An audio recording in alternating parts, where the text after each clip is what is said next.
Cheers. Oh, damn, Tefty, you wow. Man, might as well. You are Free whiskey. Yeah, can I get some of that? Listen, distilled. The distillery breaks down the protein. So, cheers. Cheers. Whiskey's Cheers to you guys. Cheers, Cheers to chat. everyone. All right. Cheers. Yep. It just seemed like that kind of podcast. Yeah, it's gonna be One of those it's podcasts, going- guys. It's going to One be of that, those podcasts. that podcast. Okay. Hello and welcome to the 64th Planet Destiny podcast, sponsored by Blue Microphones and Headphones. Oh boy, we got a podcast today. So Yep.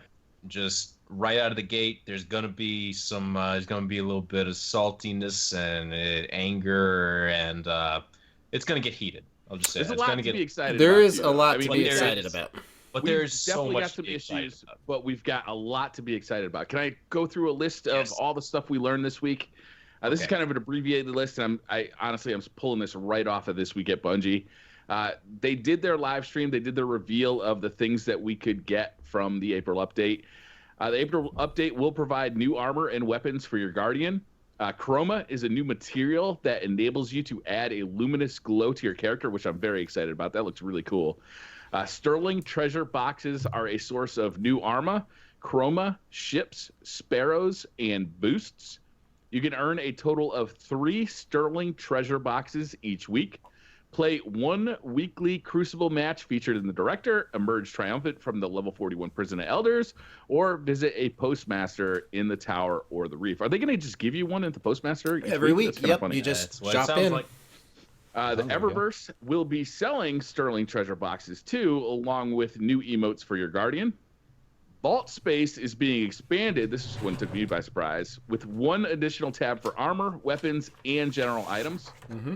Some popular Year 1 legendary weapons are making a comeback in Year 2. Chroma can be added to weapons, allowing you to customize the look of your gun for the first time. And there's a new Taken Sword, and it's pretty wicked. Also, not mentioned in this is there's a new HUD off mode, which content creators are Yes. really going to love. Oh yeah. Machinima. Yeah. So a lot of stuff in there. I got to say, most of the stuff in here, I think is really going to improve like quality of life in Destiny. Like It's a just lot gonna of make it There's a lot of more quality. of life. customizable, Yep. cooler to be around in Destiny. But I'm- there's Yep. one big thing. Well, there's one big thing that's really sticking I know. out. I know what you're going to say, Briar. You're excited that the zombie apocalypse will be offered as well, aren't you? I am. That was it, right? That was your big thing. That's my big That thing. was the big thing. I mean, I know I want to get that day one. How about We're you, gonna need another Patrick? Zombie beer if we're gonna keep apocalypse, talking man. about I'm that. so excited for that. Because that's one of the best heavy machine guns from year one. I mean, if you had the God roll, I still have mine. right? I mean, I have Still one have sitting mine. in there somewhere. How about you, Brian? No, I don't have it anymore. Oh, I'll be looking God. for a new one, man. I'm going to be Yeah. looking for a new one. Yeah, me and too. I'll have lots of chances to get it because I'm going to buy lots of boons from Sterling treasure boxes. So I have more chances to upgrade the Oh. Vanguard and Crucible vendors so I get more drops on weapons. That's some Okay, MLG so- strats right there. So Yeah. here's the Hold big up. issue. These Sterling treasure boxes that are rewarded from Prison of Elders, logging in, and then the weekly Crucible thing. So you can get 3 per week normally playing. You can also buy these treasure boxes, and inside them they contain chromas, so you can change your the way your armor looks. Purely Um, cosmetic. Yep, purely cosmetic. The Taken gear, the Desolation set, I can't remember the other set. Is Spectre? also going. Yeah, there we have the Spectar set. That's also going to be in there. I need to turn my volume up. The biggest issue here is that aside from all that, the ships, the cosmetic stuff, there is for me personally, this is the first time that we are actually seeing a pay-to-win type mechanic in there. There is a reputation boost for Vanguard and Crucible that we saw on the live stream. And this is the first time that, while yes, you will be able to get these Sterling packages from just playing the game, you will also be able to straight up buy them. And then the packages will have a chance to give you that reputation boost. That reputation boost will allow you to rank up your factions quicker aka get in-game gear. So Namely, weapons. weapons and armor. So Bungie's essentially selling an item that will directly affect your in-game progress. So we're no longer, knocking on the door of pay-to-win type mechanics. We're here. We're here. The foot's in the door. This is just a small thing, but it's steadily been kind of building up to this right now. Mhm. And here we are. Welcome, guys. Surprise! Knocking on the door and its foot's in already. Now, Bob, again, you mentioned the armor too. I'm sorry, Tefty, go ahead. no, that's actually what I wanted to mention was that, again, nothing that drops will directly put you to 335, but it is the fact that there's a booster in there that is going to increase your rep gains, or a chance of a booster to drop that'll increase your rep gains, that'll help you get end gear game quicker than somebody who does not choose to spend money and get those rep gains. And that honestly is you're also getting the rolls. blurry line.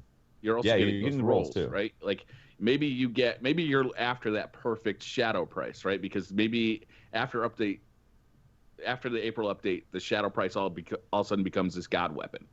Mm-hmm. Now you can just keep sucking money in, playing the game, getting that reputation, and just keep going after those shadow price rolls. Yeah. By paying, you're going to get more chances to see shadow price rolls.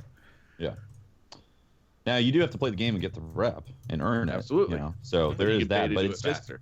it's just enough of a window of opportunity right there to say, guess what? You can pay extra money in the game to get ahead of the other people if you're committed, and it's a slippery slope right there. Like it's one more step to just have weapons drop in those packages.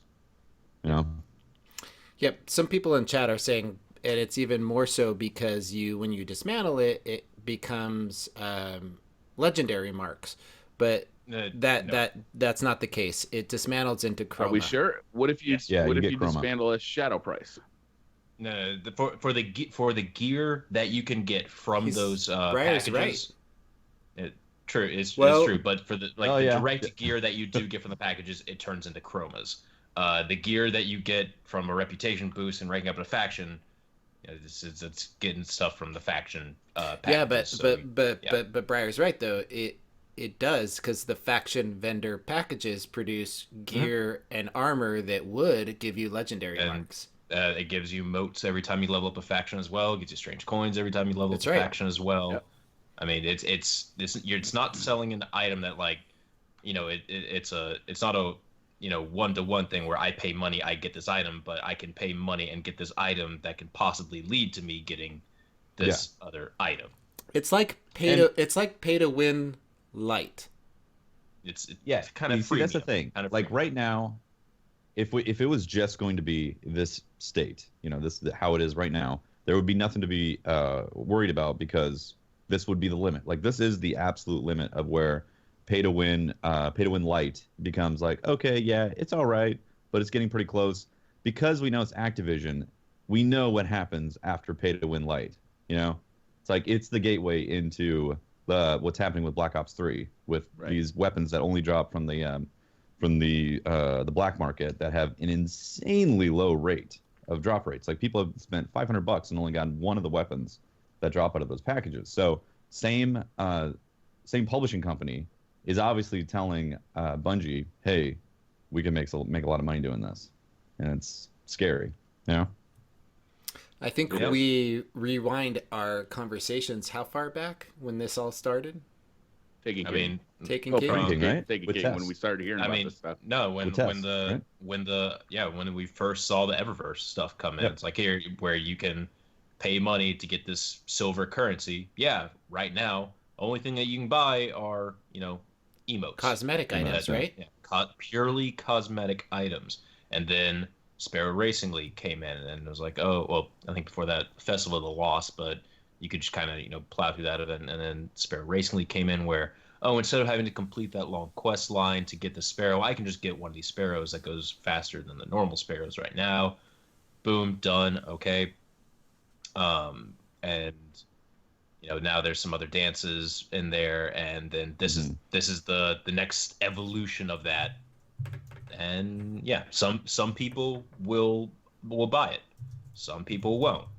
You know, it's you don't have to do it, Well, then but that's it's that's still that's there. ultimately the problem, is that if I'm Joe, PvE guy who loves to go out and grind the game and play the loot based game and go out and get the cool stuff because I play the game and I do the raids and I do this and I that and I do Prison of Elders, and earned right I've earned that piece of armor, and I go back to the tower, and some schmuck who just flew into the tower, never played a level of PvP, Prison of Elders, never did a challenge mode, never did any of it, just flies in, goes over to Tess Evers, buys a bunch of Sterling packages, and an hour later, because that kid's got tons of disposable income, buys and gets a full set of armor. And I'm who's the schmuck now? Who's the guy who just spent 6 hours grinding Prison of Elders to get a pair of pants and some gloves that are You know what hurts taken? Pope too is that this is without a doubt the coolest looking armor I've ever I seen in this know. game. I That's want to be the true. guy that I want to be the guy that comes out of, Prison of Elders, and has busted my ass and has won a bunch of challenge modes, gotten a bunch of packages, and 2 weeks into the game, 3 weeks into the game, man, I've got a full set of taken armor, and I'm pumped about that. Yeah. And I just don't like the idea of just somebody rolling in and buying a bunch of packages. It bothers me. I don't know. Yeah. Ultimately, I think it's probably going to lessen the longevity of the gameplay experience too, because without that Spectre armor to like go out and grind for, if you can just buy it in the tower, it lessens its value. First of all, because what's the point of going out and grinding for 100 hours if I could just spend, $20 and get it all? And everybody's got it because everybody paid for it. It's like the whole experience gets cheapened because you can just pay for it. Like there's just less incentive to go out and grind for it. And the people who do buy it are going to have zero incentive to grind for it. So they're going to very much lessen their enjoyment of the game in the long term. Well, Aries in chat brings up the counter argument to that, which is, except for stuff you buy is at light level 3. Now, and that you still need to grind for the stuff that is 335 to infuse it into. So you are getting, the only way to get that cosmetic gear up to a higher light level is by having played that light level. Now, Aries, the counter argument to that, so the response to that counter argument is that the new content, the new gear, that you're supposed to have this armor that represents that you've done this activity in this loot-based game, is now, available to upgrade through other activities. I just don't. I hear that argument, but it's not the same. You've got to. It cheapens the experience because you're able to take raid gear from Crota and from orcs, and you just boost. Well, actually, now you don't even have to worry about that because it's a direct infusion, isn't it? So you just take your 100% you just infusion. 100% infusion. So you just take your 320 light something and sink it right into it, and bam, that piece is 320. I don't And know. 335 gear is going to be available all over the place, right? You're going to be able to get it from Kingsfall hard mode. Mm-hmm. You're going to be able to get it After a hot from patch, right? right after a hot fix. After hotfix. You're going to be able to get it from Iron Banner. You're going to be able to get it from Trials. You're going to be able to get it from Strike Uniques. You're going to be able to get it from Exotic Engrams. You're going to be able to get it from Court or Artifacts and from the Challenge Elders. So this stuff is going to be all over the place. It's going to be, Yeah. I think, it looks like, even if RNG stays the same as it is, like there's just so many more chances per week to drop high-level gear that I don't think that getting to high levels is going to be the issue it was for the last 6 months. I think it's going to be a faster process. Just because you get so many more chances at it now. Yeah, so So the only saving grace to this, in my opinion, is that the loot. I agree with you, Briar. The loot seems much easier to get now. Yeah. Yeah. So it's not. Are we transitioning as a company, as a game, Is it transitioning away from a looter shooter? Are we moving away from a loot based RNG experience? I mean, Well, it's still I don't there. know. They're not forcing you to pay money to win, right? You're not Right. you're not forced to do this right now, but it is definitely heading that direction. If they take more steps in this direction, then at what point do you feel like you have to go to Eververse and spend silver to feel competitive in the Iron Banner or in Trials of Osiris or to keep up with your raid team? Like at what point? Right. Imagine if definitely- there was a raid happening 3 days after the release of this. Imagine if we were in a Taken King situation. We knew that raid was coming in 3 days. Who on this team would not be trying to rep boost? You the remember rep that boost would be very grind? powerful. That 3-day grind? It was like play as much as you could to get as close to highest light level you could. I don't remember much of that, but mainly because after the first 24 hours, I didn't sleep. So, yeah. It was a grind for those. It was a first few grind. days. It was a huge grind. Yeah. all right. Well, I feel like I don't want to be in a position where I'm not seeing the writing on, like, it just. Before this podcast started, we were talking about it a little bit, and I said I feel like that lobster in the pot where the heat is slowly turning on, and there's an old story of you throw a lobster in a pot that's boiling and it will jump right out. You can't cook a lobster that way, but if you put a lobster in cold water and slowly turn up the heat, it doesn't realize that it's getting so hot that the lobster just gets so weak it dies. Real talk, that's why you use a larger pot so it can't jump out. But okay, I hear you. Whatever. You must not have jumping lobsters like we got, man. Yeah. Real fish. These things can hop. They got Mhm. mad ups. The West Coast lobsters don't have any claws, so they have a huge ass tail. So if you drop them in hot water, you're gonna get hot water splashed everywhere, and they come straight out of the pot. So, lesson to you there. You East Coasters got it easy. Now, These coasters just crawl their way. yeah, they just are. We've got these big ass tails. All Florida right, lobsters, Joe, just sit there and boil. yeah. Hold I up. think somehow we lost the point of this, but No. I'm hungry for I lobster. read something that Orber Breaker mentioned. He said, "Bad scenario. I want an intellect discipline helmet. Which vendors have one? None. Drop a few bucks to buy one instead of playing the game." Mhm. That's a classic example of stuff that if you just have the disposable income to just grind out these Sterling packages, you can get these rolls that you want. And I know there's going to be two sides heavily argued on this subject right now because it's not directly pay to win at the moment. It is the gateway. But that is definitely a shining example of do you spend a week hunting for that helmet, or do you spend an hour buying Sterling packages? Well, Yeah, with all and this YouTube monies, we could just buy whatever we need. Who needs my RNG, right? I'm sitting here drinking High Life, man. Mhm. Come on now. Right. I got Poland's #1 premium beer. Excellent. It's just I want to be able to sit back, take a look at the perspectives of everybody who's going to be approaching this in the community and say, like, if you're a PvP player, does it really matter what armor? Yeah. If it's talking about armor right now, does it really matter? But if we're talking about guns, it will matter to a PvP person, right?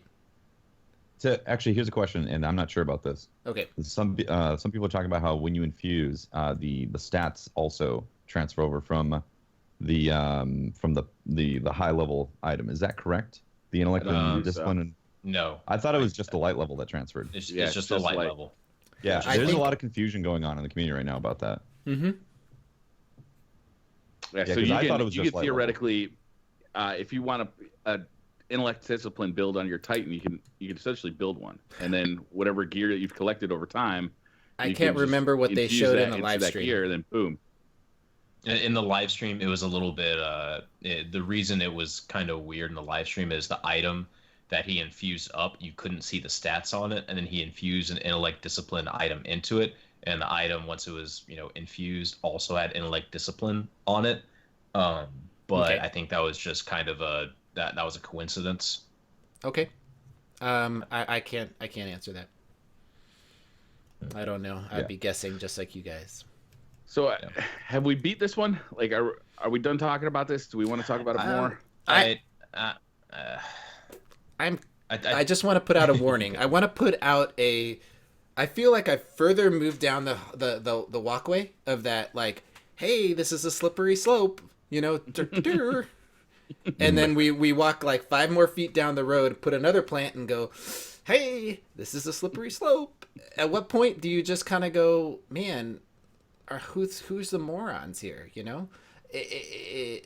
Well, hold up, Pope. I think we do have to look at it from both sides as well, because most MMOs, Okay. and I know that the concept of MMO was a MMO light, that a lot of people like to call it, but Bungie refuses to call it an MMO. Most of them have these type of models, you know, or at least cosmetics, and then they brush up against things that most likely affect your end game. And same thing that's happening with Call of Duty. That's not an MMO, obviously, but Call of Duty has fully embraced it, and there's no end in sight for it. So on one end, I think we do have to consider the fact that maybe there is a section of the population that greatly prefers this, and we don't hear their voice. And maybe that's not totally bad. You know, it's like the truth is somewhere in between. You know, like it's a gray area. In other words, I personally don't like the fact that I could go, spend a bunch of money, empty my bank account on rolls, and then have min-max my character. I think that's not a fun way to play the game. Mm-hmm. But some people might actually really enjoy that. I'm waiting to see that first YouTube video of unboxing $500 worth of Eververse packages. That's what you we're go. looking at, right? That's what we're looking at, That's right. right? And let me throw this out there, like you're saying, I gotta Tefty. write that down before I forget it. Ideas for May. Is that a bad thing? Is that a bad thing? Like, it's easy for us to be like, that's awful. Why would you do that? Are you a schmuck? But at the same time, is that putting a section of people into a bucket that in an unfair way? It gets philosophical at that point. But, because I wouldn't pay that kind of money. But then again, people want to go buy ridiculously expensive sports cars. People spend thousands of dollars on mobile games, like buying currency inside mobile games, so they don't have to grind. I hear what you guys are saying, but this is where I'm going to stick to my guns on this. And I can't believe I'm using this argument because I just finished railing against Breyer last podcast about this. They promised us. They promised us something Come else. to the dark side. I know, Brian. Damn it! They promised us a year one that it wouldn't be a pay to win. It wouldn't. It's a loot based grinding. You're gonna get your loot. You're gonna get your thing if you get out there and you play the game. It's never gonna be a point where you feel like that person ahead of you, right, got that loot because they just bought it. And you know what? That's the game that I bought. God, Breyer, this is like verbatim what you said. This is the game that I bought. This is the game I play. This is the game I subscribe to. This is the game that I've enjoyed and I love. And it's gonna be hard for me to make a transition where I feel like the people around me, like if I look at some guy that's decked out in full raid gear or, in this case, full PoE gear, and I want to play with them or invite them to a PoE match, and they don't know crap about PoE, right? They don't know how to play. PoE gear is on the table here, is it? You can't get PoE gear out of it. Yeah, you can. I thought it was just Spectre. We don't know what the PoE gear is yet. We don't know if it's going to be Spectre. Okay, so let's just talk hypotheticals here. Let's say those Sterling packages have really cool stuff in them. Well, technically they do right now. It is really cool stuff. Yeah. It is cool. Cosmetic armor. Yeah, it's cosmetic armor that can be infused up to higher light, right? Yeah. Mm-hmm. If you want to get the Taken armor, you have to get it through Sterling. But doesn't packages. that mean though that let's take Sterling packages out of Eververse and just put it into PoE? Doesn't that traditionally mean in the game that was sold to me in year 1, right, in year 2 even, the game that was sold to me is like, hey, God, Breyer, you should be like writing all this. It will come back to haunt me. I know. All right. Ultimately, I bought into a system where I see a guy that's decked out in full raid armor. Guess what? They've completed hard mode raid armor. There's a reason why there's normal mode raid armor and hard mode raid armor. So when I visually see them, I know that they've completed that said event, right? Mhm. Okay, so now you're going to see somebody with head to toe Prison of Elders. Well, let's not even call it Prison Not of necessarily Elders. prison elders. All right, all right. Let's just say the taken armor. This head to toe taken armor that they did not complete an activity at all to get. Right. All right. That's my problem. That's my problem because that's not the game I bought into. And And you might not be able to tell that based on their light because they could have, infused it. Right. Yeah? Well, I think the only so we should make something clear here. The only way to acquire the armor that has the taken armor Mm-hmm. and the ones that have all the Tron lights and crap Yeah. like that, I believe, is that you get them from the Sterling Sterling packages, right? Right. That's the only way to acquire them. That's the only way that they have made it apparent. Mhm. No, for, Yeah. for Yeah. all we The only way know, they've said about it. for all we know, that Tron type gear could be the end reward from Prison of Elders as well. It's definitely Well, possible. But right. they made it seem like they dropped from the Sterling packages. So Okay. in this case, Mhm. they dropped from Sterling packages. Right. You know that they either played all the characters and got each week's Sterling packages for Mhm. X amount of time, from like crazy RNG to get all that stuff, or they pumped a bunch of money into buying the packages. Right. Real If you quick see a to day one clarify player, here, What's Sorry, that? sorry. if you go see a ahead. day one player with the Taken gear, chances are they bought it. You know? Yeah. in the I mean- video, I mean, there April was a plays- difference April between plays. Spectre Hood and a Spectre Infinite Hood. Mm-hmm. So it could be that the only difference for doing the high level stuff is you get the Spectre Infinite Hood instead of the Spectre Hood, which you can just buy. Okay. So let's make some assumptions here. There are 3 ways that you get this new armor, right? Like we said, you're just gonna visit the post. See, this is the part that kind of feels like this is like that drug dealer that gives you the taste for free just to kind of get you to bite into it. Like, how about a little hit of the Taken? Hey, You like this? You want a little Taken? All you gotta do, You gotta man. buy all of it. to All get you the got to do, hitters, man, is you just know? come by the house. I'll give you, just stop by the reef. I'll just give you one in your postmaster. Am I right? Oh, man. I mean, they're making this first step into this. Hey, this is free of charge. This one's It's, for it's free. per account, by the way. It's per account. I know. Oh, So not they're, per they're you're character? floating in. You're floating in. You just stop by the postmaster. Hey, this one's free. It says How those can packages you are not argue per with that, character. right? It's That free. felt good opening that, didn't it? Ooh, that Got felt that little good. dopamine Yeah. drip.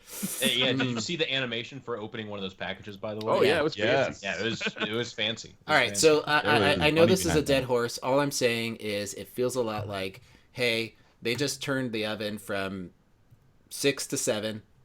I'm starting to get a little sweaty. I'm a lobster, starting a little get sweaty. I can't crawl out of the pot anymore, you know?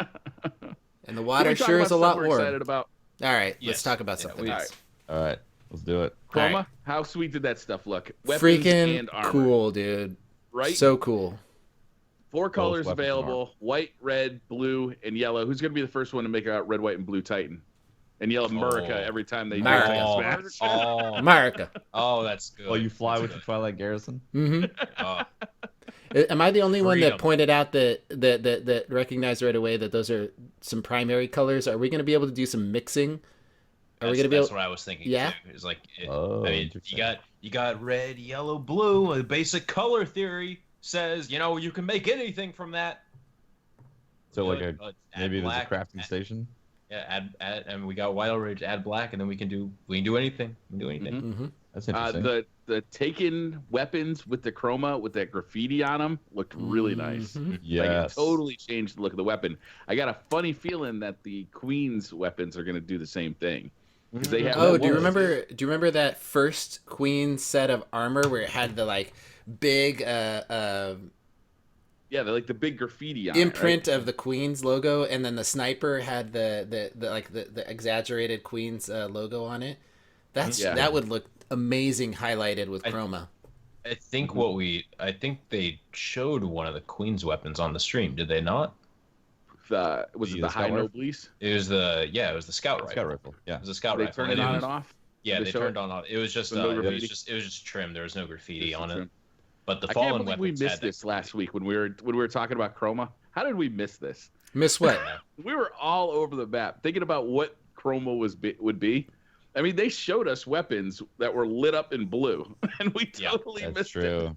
They showed us That is armor true. that was lit up in all red and like Yeah. all blue. It's like, nah.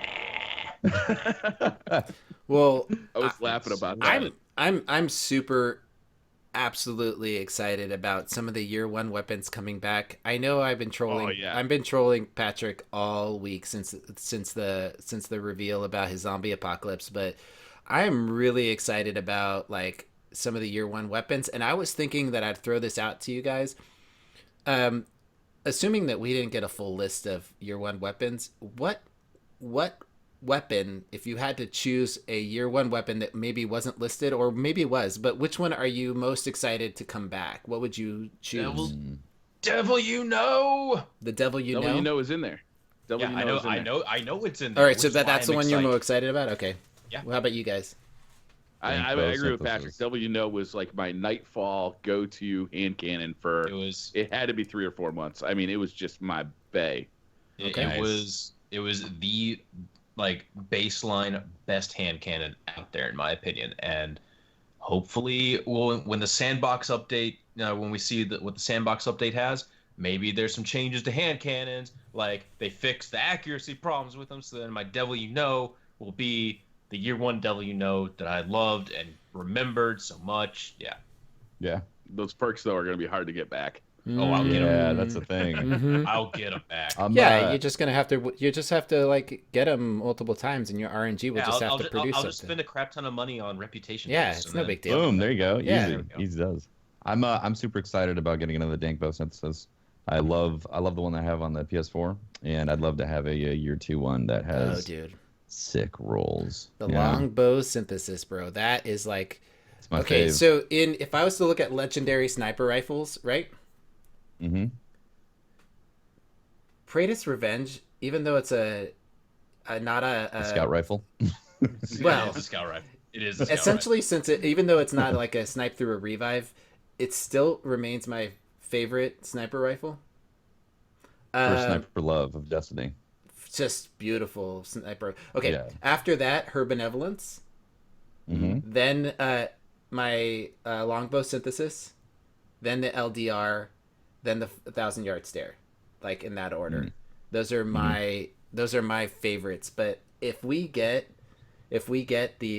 can get a longbow with a good roll on it, or Her Benevolence. baby. What are you saying? Yeah. If you For can Fury? get what are you saying? If you can get one? Well, with a good win. roll on it? I mean. There you Yeah. go. Yeah. It'll be nice to see different weapon types. You know, we usually we don't have a whole lot of that high impact type of sniper in the game at the same time. Usually we got 1 or 2 of Exactly. them max.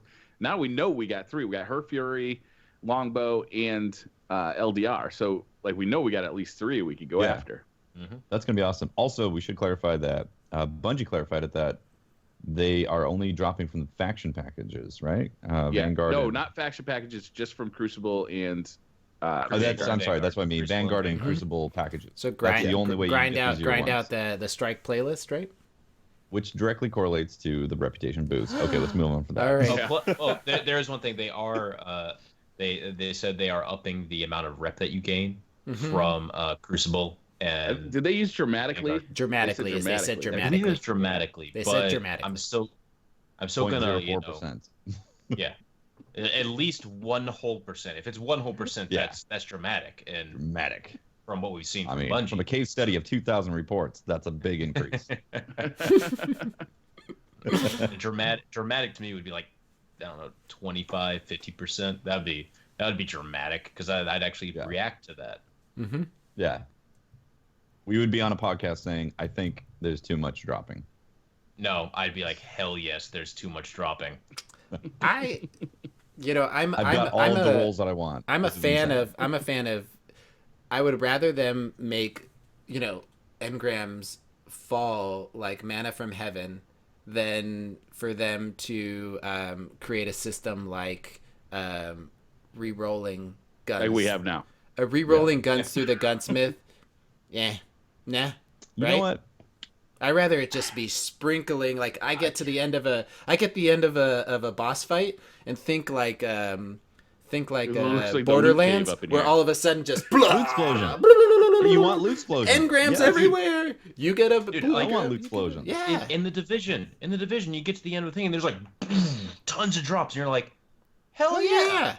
hell yeah. Like, Rewarded. I don't understand what's wrong with dropping a fuck ton of loot.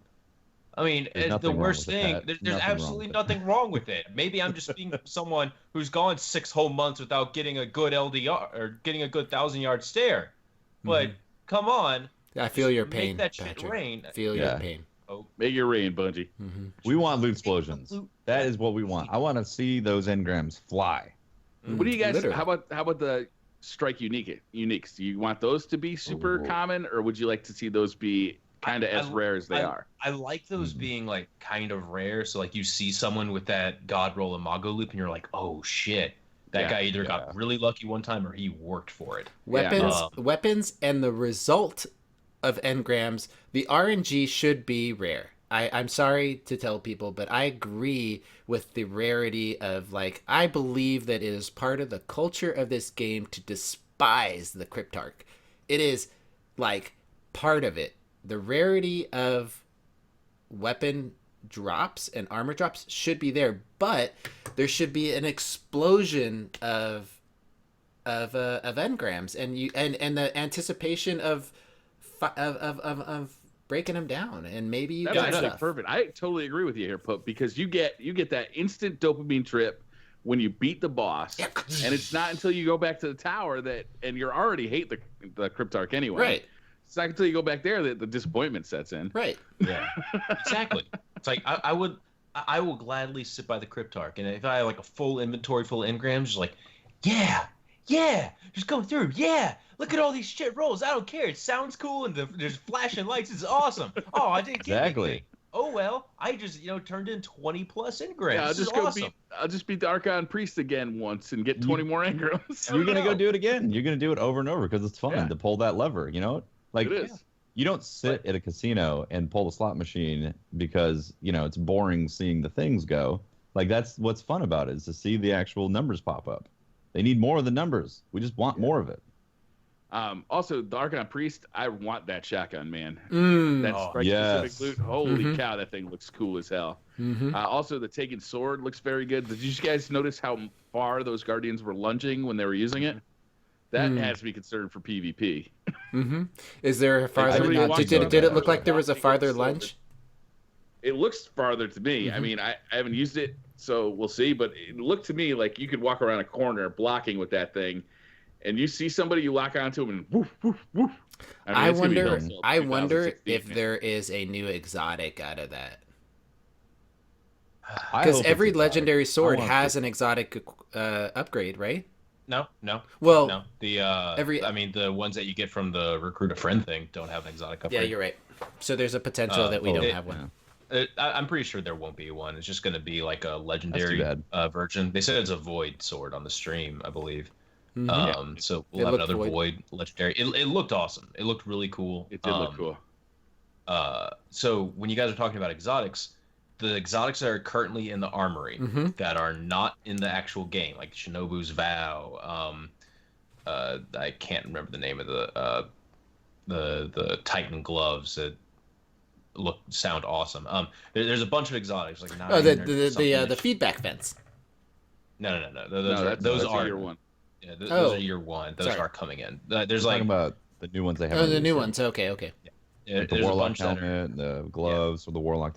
Do you think those will be coming in with I hope so. this patch? No. I really hope so too. Yeah, Thagomizers. There we They go. got to. They got Nope. to. I mean, they advertise these. At least I think they advertised. It might be the database mining. We've been known about this since the Taken King dropped, and here it is 6 months later. They got to drop this stuff. We need these exotics. I We agree need it. that we need them, but in my gut is that they're going to save something as awesome as new exotics to a PR release of a new paid DLC. The sad thing is, I agree with you, Pope. I agree. No, it's like This is my gut right here, right here. This is what's telling me. Stop it, Activision. Stop being so damn hungry. My gut says the exact same thing. And like we're gonna have to basically wait like a full year to get those that we saw in the database on day one of the Taken King. I so desperately want you guys to be wrong about this. I wanted to be wrong so bad. I want to, but awful. Yep. Like I'm excited to see the year one exotics come back. Mm-hmm. But come on, I mean it's like we've used that stuff. We want the new stuff, man. I want the new. I'm excited. Yeah. I'm excited to actually win a melee match with a warlock with the feedback fences for once. I know, right? Oh, put those Who suckers. Are you fooling? You'll never get anywhere close to them. What are the feedback fences doing? The feedback fences when they're charged, you're and somebody hits you. You don't have to hit them.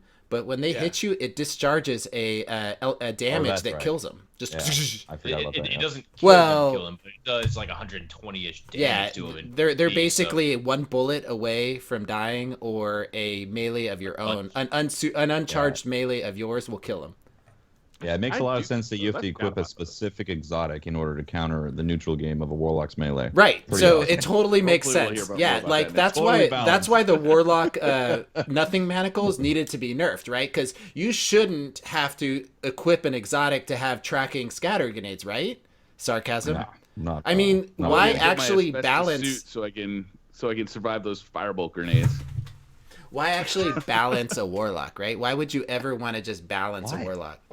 Right? Yeah, I love the crutch singer. If they were balanced, nobody would play them. Yeah, I mean, if you had to wear Heart of Praxic Fire to get burn, right? If you had to wear Heart of Praxic Fire to actually get a burn on a grenade, why would anybody use that? I mean, that doesn't sound balanced at all. Yeah. Oh. Never mind. Bad time, man. Mm-hmm. Anyway, let's move on. Let's move on. Yeah. Bungie, all right, so we talked a lot about the Spectre and Taken armor, but they do look awesome. Like I think they do, without a doubt, the best looking armor we've seen in this game so far. Yep. There's a new Taken ship, which also looks pretty good. It's a Taken version of the Year One Queen ship, or the Vault of Glass ship, or the Crota Zen ship. Yeah. It's same basic model. But whatever, it looks good. It's been dipped in the Taken sauce, ready to take a bite. You know? It's been taken a bite. Story Machine said it looks like it's got a supernova on the front of it. Mm-hmm. Yeah, that thing was bright. That thing was bright. Mm-hmm. Yeah. The font was increased to 3 pages per weapon or per item type. Hell. Well, let me before we go on to that one, let me ask a hypothetical. Okay, so Holtzman does not want to be able to apply chroma or a shader to his ships. If I do. You do, okay, you said no. I was just saying no. You can't ask. Okay. I'm sorry. Anyway, it's fine. Hypothetically, if we're moving that direction and we're getting ships dipped in Taken, wouldn't Taken sauce? Wouldn't it make sense to then maybe on the next expansion or something we're applying the same sort of thing where we can? I'd love to be able to apply like chroma or something like that to one of our ships, and like that Iron Banner ship that people don't have yet. Still, I'd love to be able to apply like a chroma or accent to it to make it cooler.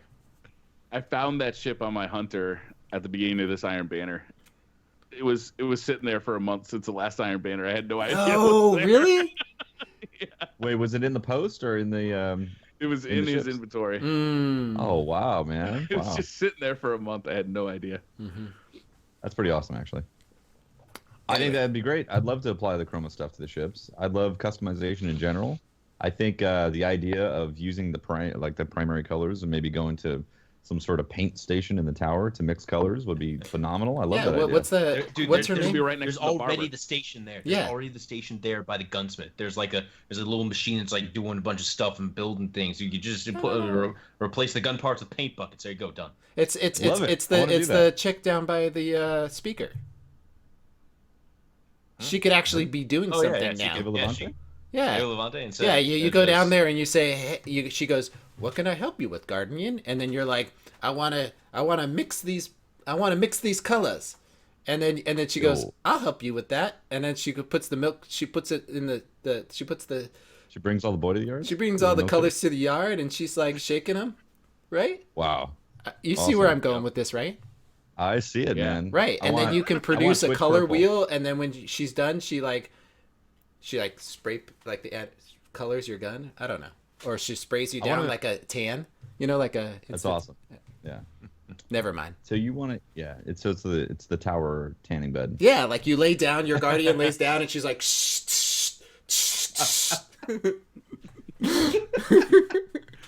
Tower spray tan then. spray tan. Yeah.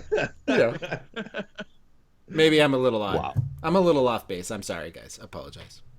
Hey, I mean, I like it. If you can mix colors, if I can make Twitch purple for some of my gear, I'd dig that. I'd rock it.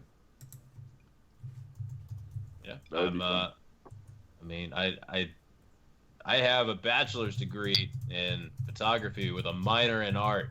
I know how to mix colors. I paid too much money to learn how. Yep. So I have been heartlessly deleting like Vault of Glass armor and old Prison Elder stuff and Crota's End gear. Finally, that pain can stop. I didn't know what I was going to do with all the new stuff that was coming with this update. But I was honestly shocked when they said more vault space. Like I had no idea that was coming. I didn't think that was in the cards at all because of the Xbox 360 and PS3's memory limitations. Mm-hmm. That was a really nice surprise. Well, hold up. Sorry. Okay. Are the last gen vault spaces different from current gen? And is that going to last gen? I don't know. They didn't say it was going to just current gen. I was actually talking to Blue about this, Blue Westlow, and he said that there was, when Taken King came out, there was a description that when you brought your character over from last gen to current gen, and hopefully you guys know for sure about this because I'd love to have for sure confirmation. But when you bring it over from last gen to current gen, it makes a copy of your character, and things that you do on current gen now do not reflect back to your last gen character. I've never done it. I do not know anything about that. Yeah, the problem is that we all play on current gen. Yeah. Yeah. Yeah, I have no idea. I think that their next expansion, their next big thing, like whatever Destiny 2 is, or next, the next full version of this, is going to have to accommodate some sort of last gen to next gen character transition that we, it needs to be brought back because I have a feeling that it's not going to be like a whole new world. It's going to be an expansion to this current world. I think we've seen other MMOs that have that same example, right, Patrick? What?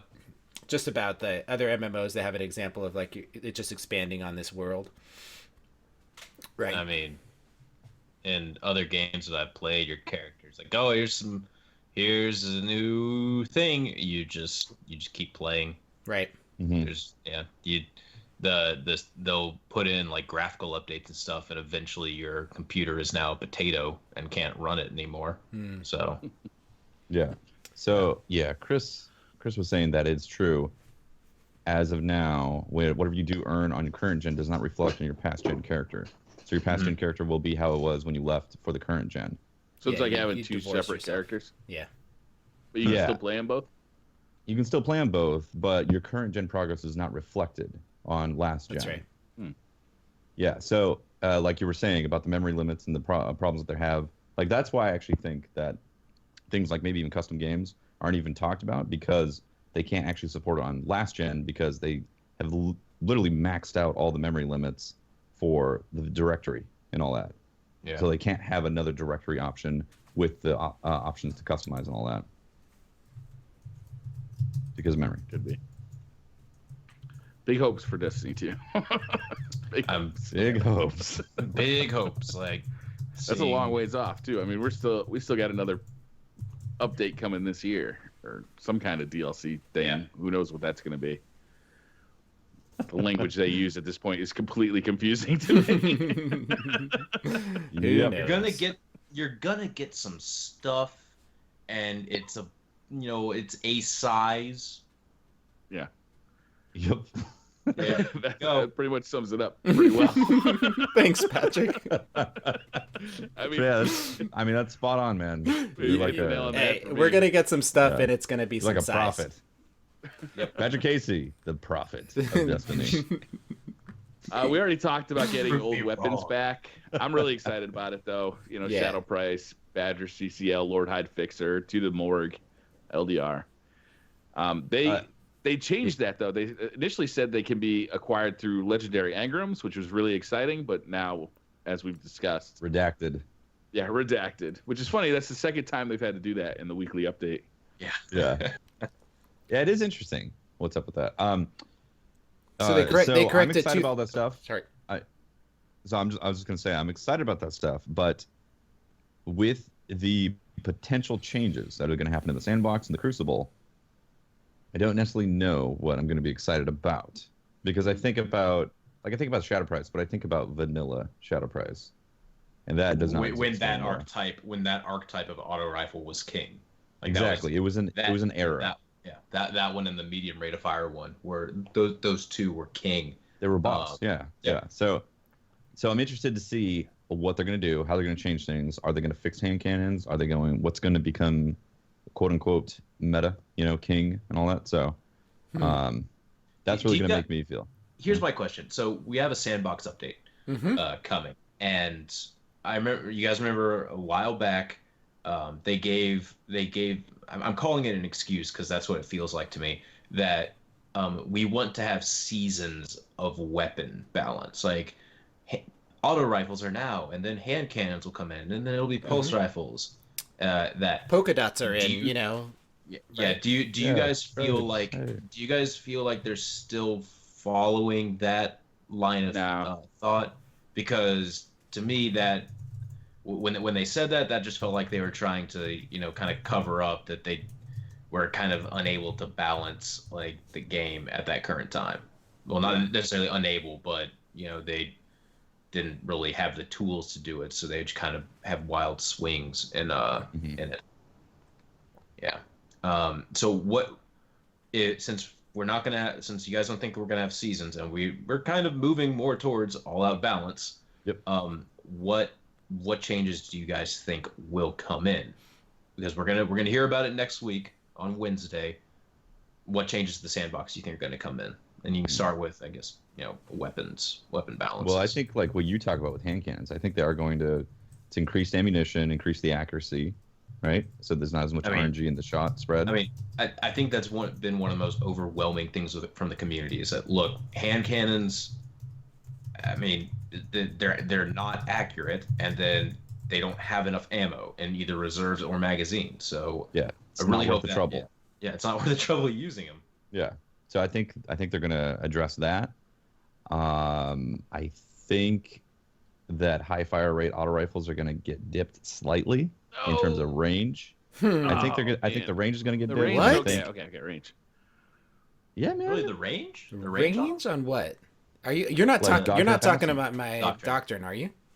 Yeah, Oh, he's man. Your talking about doctrine. Don't talk he's about going to my get doctrine. Slightly backed off on the range. Don't talk about my He's doctrine. talking about Baby's going to get put in a corner. I'm sorry, puppy. Baby doesn't get put in a corner. It's getting put in the corner. I want Doctrine to keep the same time to kill, but I can see the range thing. Like with the stability on that gun, that thing can kill very quickly from a very long distance. Oh yeah. And that comes from a guy who loves using it constantly. When Whatever. you go up against 3 of them in trials, you're like, of course, bullet hose, Dr. Passion bullet hose time, But I would like to see the time to kill stay the same, and I'd like to see the medium and high rate of fires, or low rate of fire, auto rifles kind of move in that direction. Yeah, I agree with you on that. That's something that's needed. Take the whole archetype and the whole class of weapons and give it some love. not to pop it right at 0.8 KD, 0.8 seconds. Not to derail the conversation. We'll get back to this in a second. But did you guys get that Godroll Arminius this week? Did you? I didn't buy the thing. I saw it. Pope. You didn't get it, did you? Am I the only one of us that actually got it? Well, I guess I. What do you have mean to make got a video, it? man. I have to do the video. You have for to do the it, videos. What do you mean it's available? It's available through. Yeah, if you bought the Arminius last week, you have a god roll this week. Yeah, I keep one Arminius always, one Arminius and one Ufrin, the pistol, and I just let it sit there until it gets and rotate every week, so it gets a god roll. Yeah. For those that maybe are just now listening to this and they didn't see the video that I put out on how to do this, go get the Arminius this week. The rank 3 one is the rank 3 roll is crowd control, counterbalance, brace frame. Now the only thing that would be perfect. See, I don't consider that the god roll. Okay. The god roll would be persistence on it. Persistence. Yeah.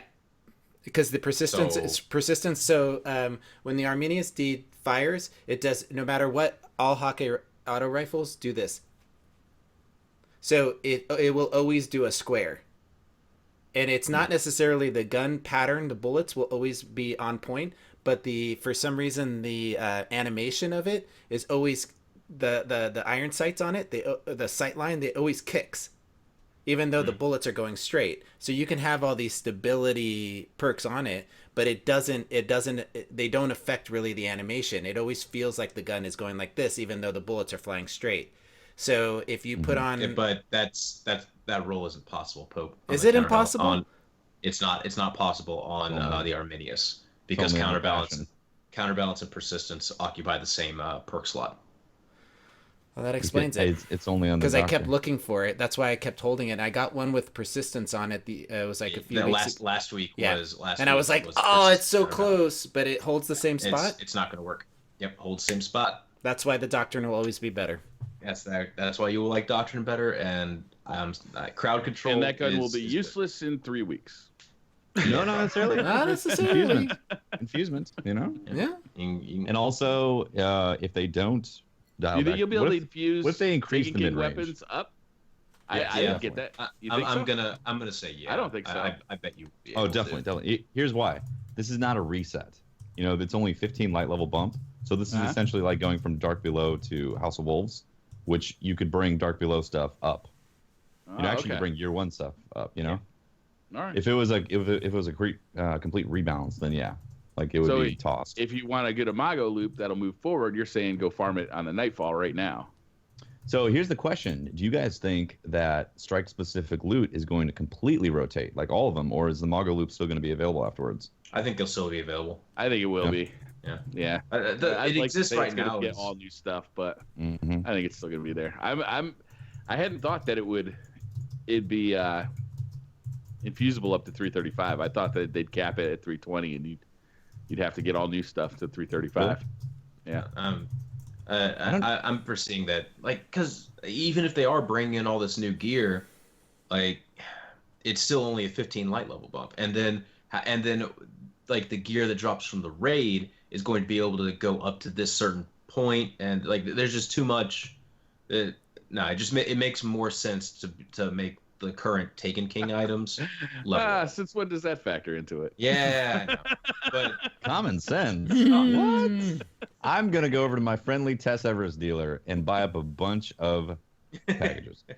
So back to the sandbox stuff. What else do you think is coming, guys? What changes? Changes to. Do you guys want to see the pulse rifles, the high impact pulse rifles, see return? Or are you okay with that? God, yes. I kept onto my God roll, Yudmila, just for that. Mm-hmm. If they what do ever you want to decide see happen to it?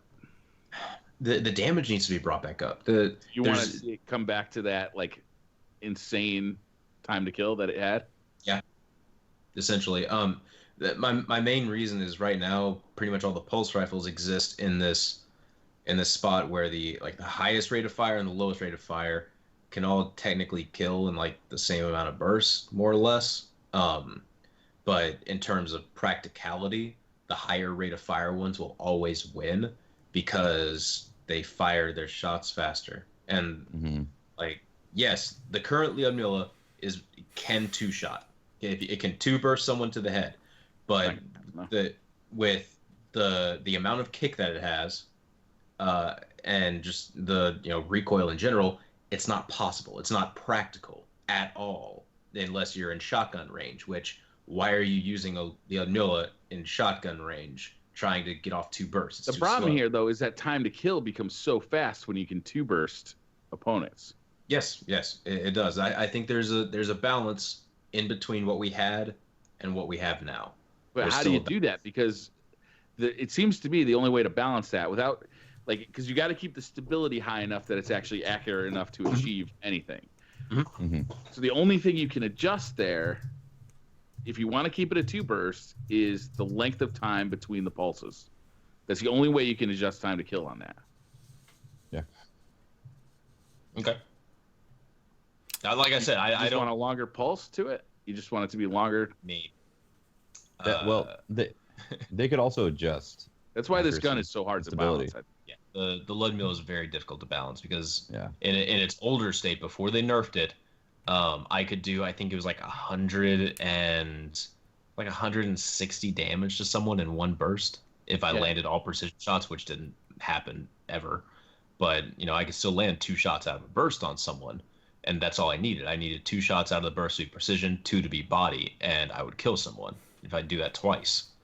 Right. So maybe it would need to be 3 shots precision, and 1 to the body. I don't know. Maybe that's what it is now. I can't remember the math on it. That weapon to me, like that weapon archetype, is the hardest one to balance because It is. it's like an on-off switch, whether it's overpowered or underpowered. Mhm. Well, right now I can tell you there's 0 reason to use it. It's Yeah, but very- if you make a reason to use it, all of a sudden it becomes the most powerful weapon in the game. maybe. It's like a I- 0.4 second time to kill. There's still balancing that can be had. I'll need to sit down, look at all the numbers, and then come up with a solution because I can't do that right now. It is But I a can- really hard one. It's yeah, a very difficult to try one. and do it on the spy is ridiculous. Yeah. It has a lot to do with accuracy and stability.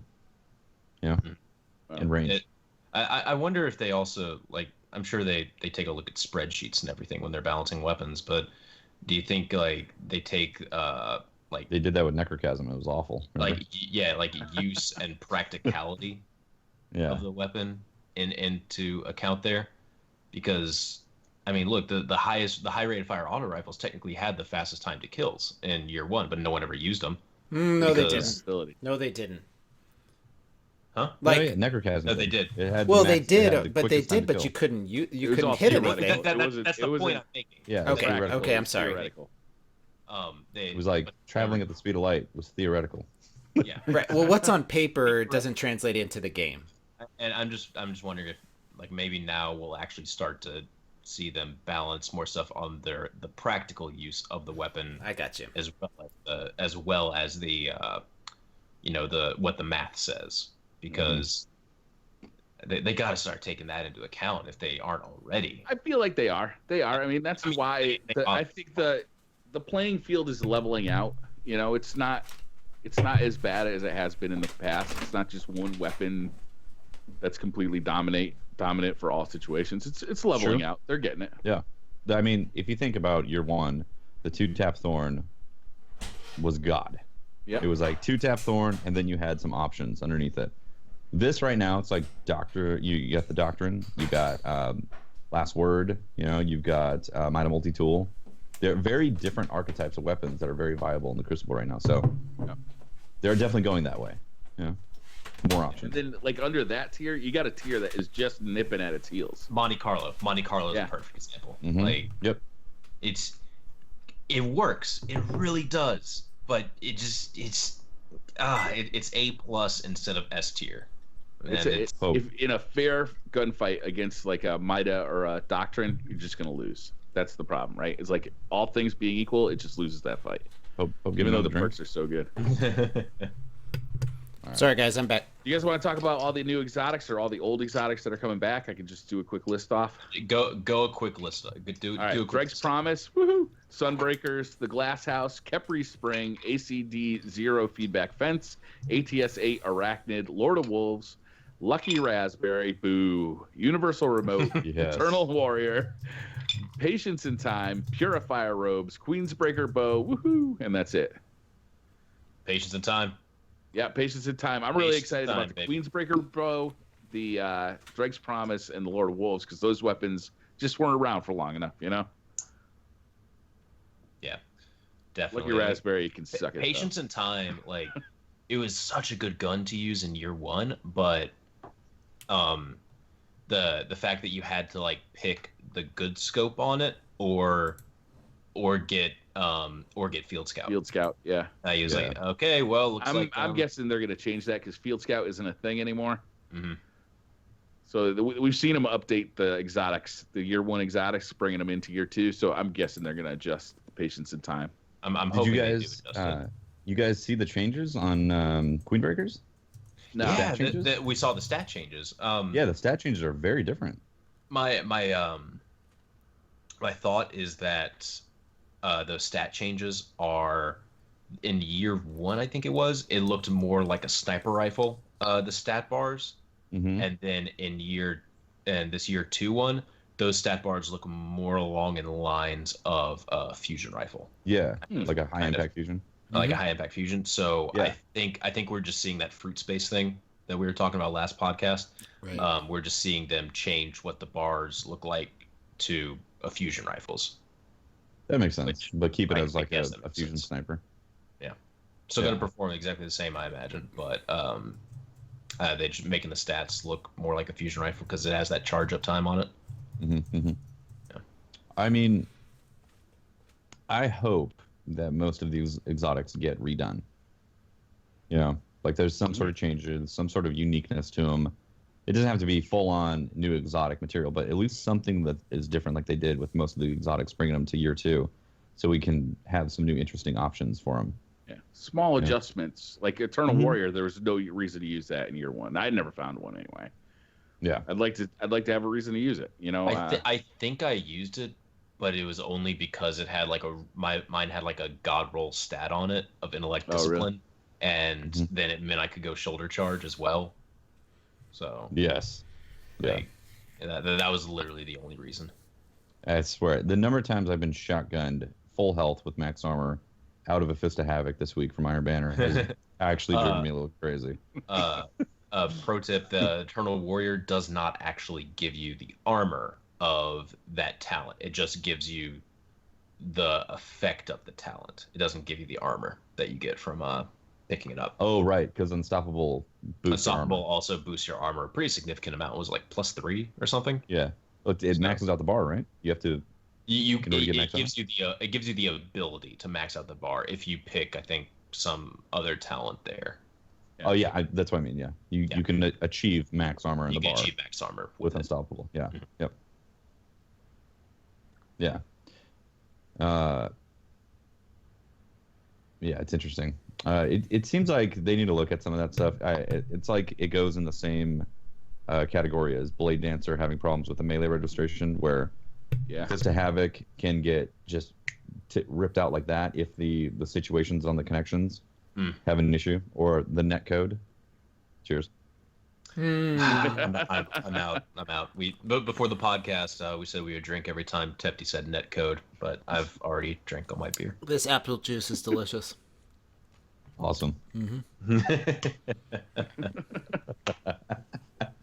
I'm hoping that Drake's Promise is going to become hit scan. That would be Yeah, awesome. yeah, that I mean, how could you have like a sidearm that isn't hit like, hey guys, remember that sidearm that everyone voted was the absolute worst weapon? Yeah, we're bringing it to year 2.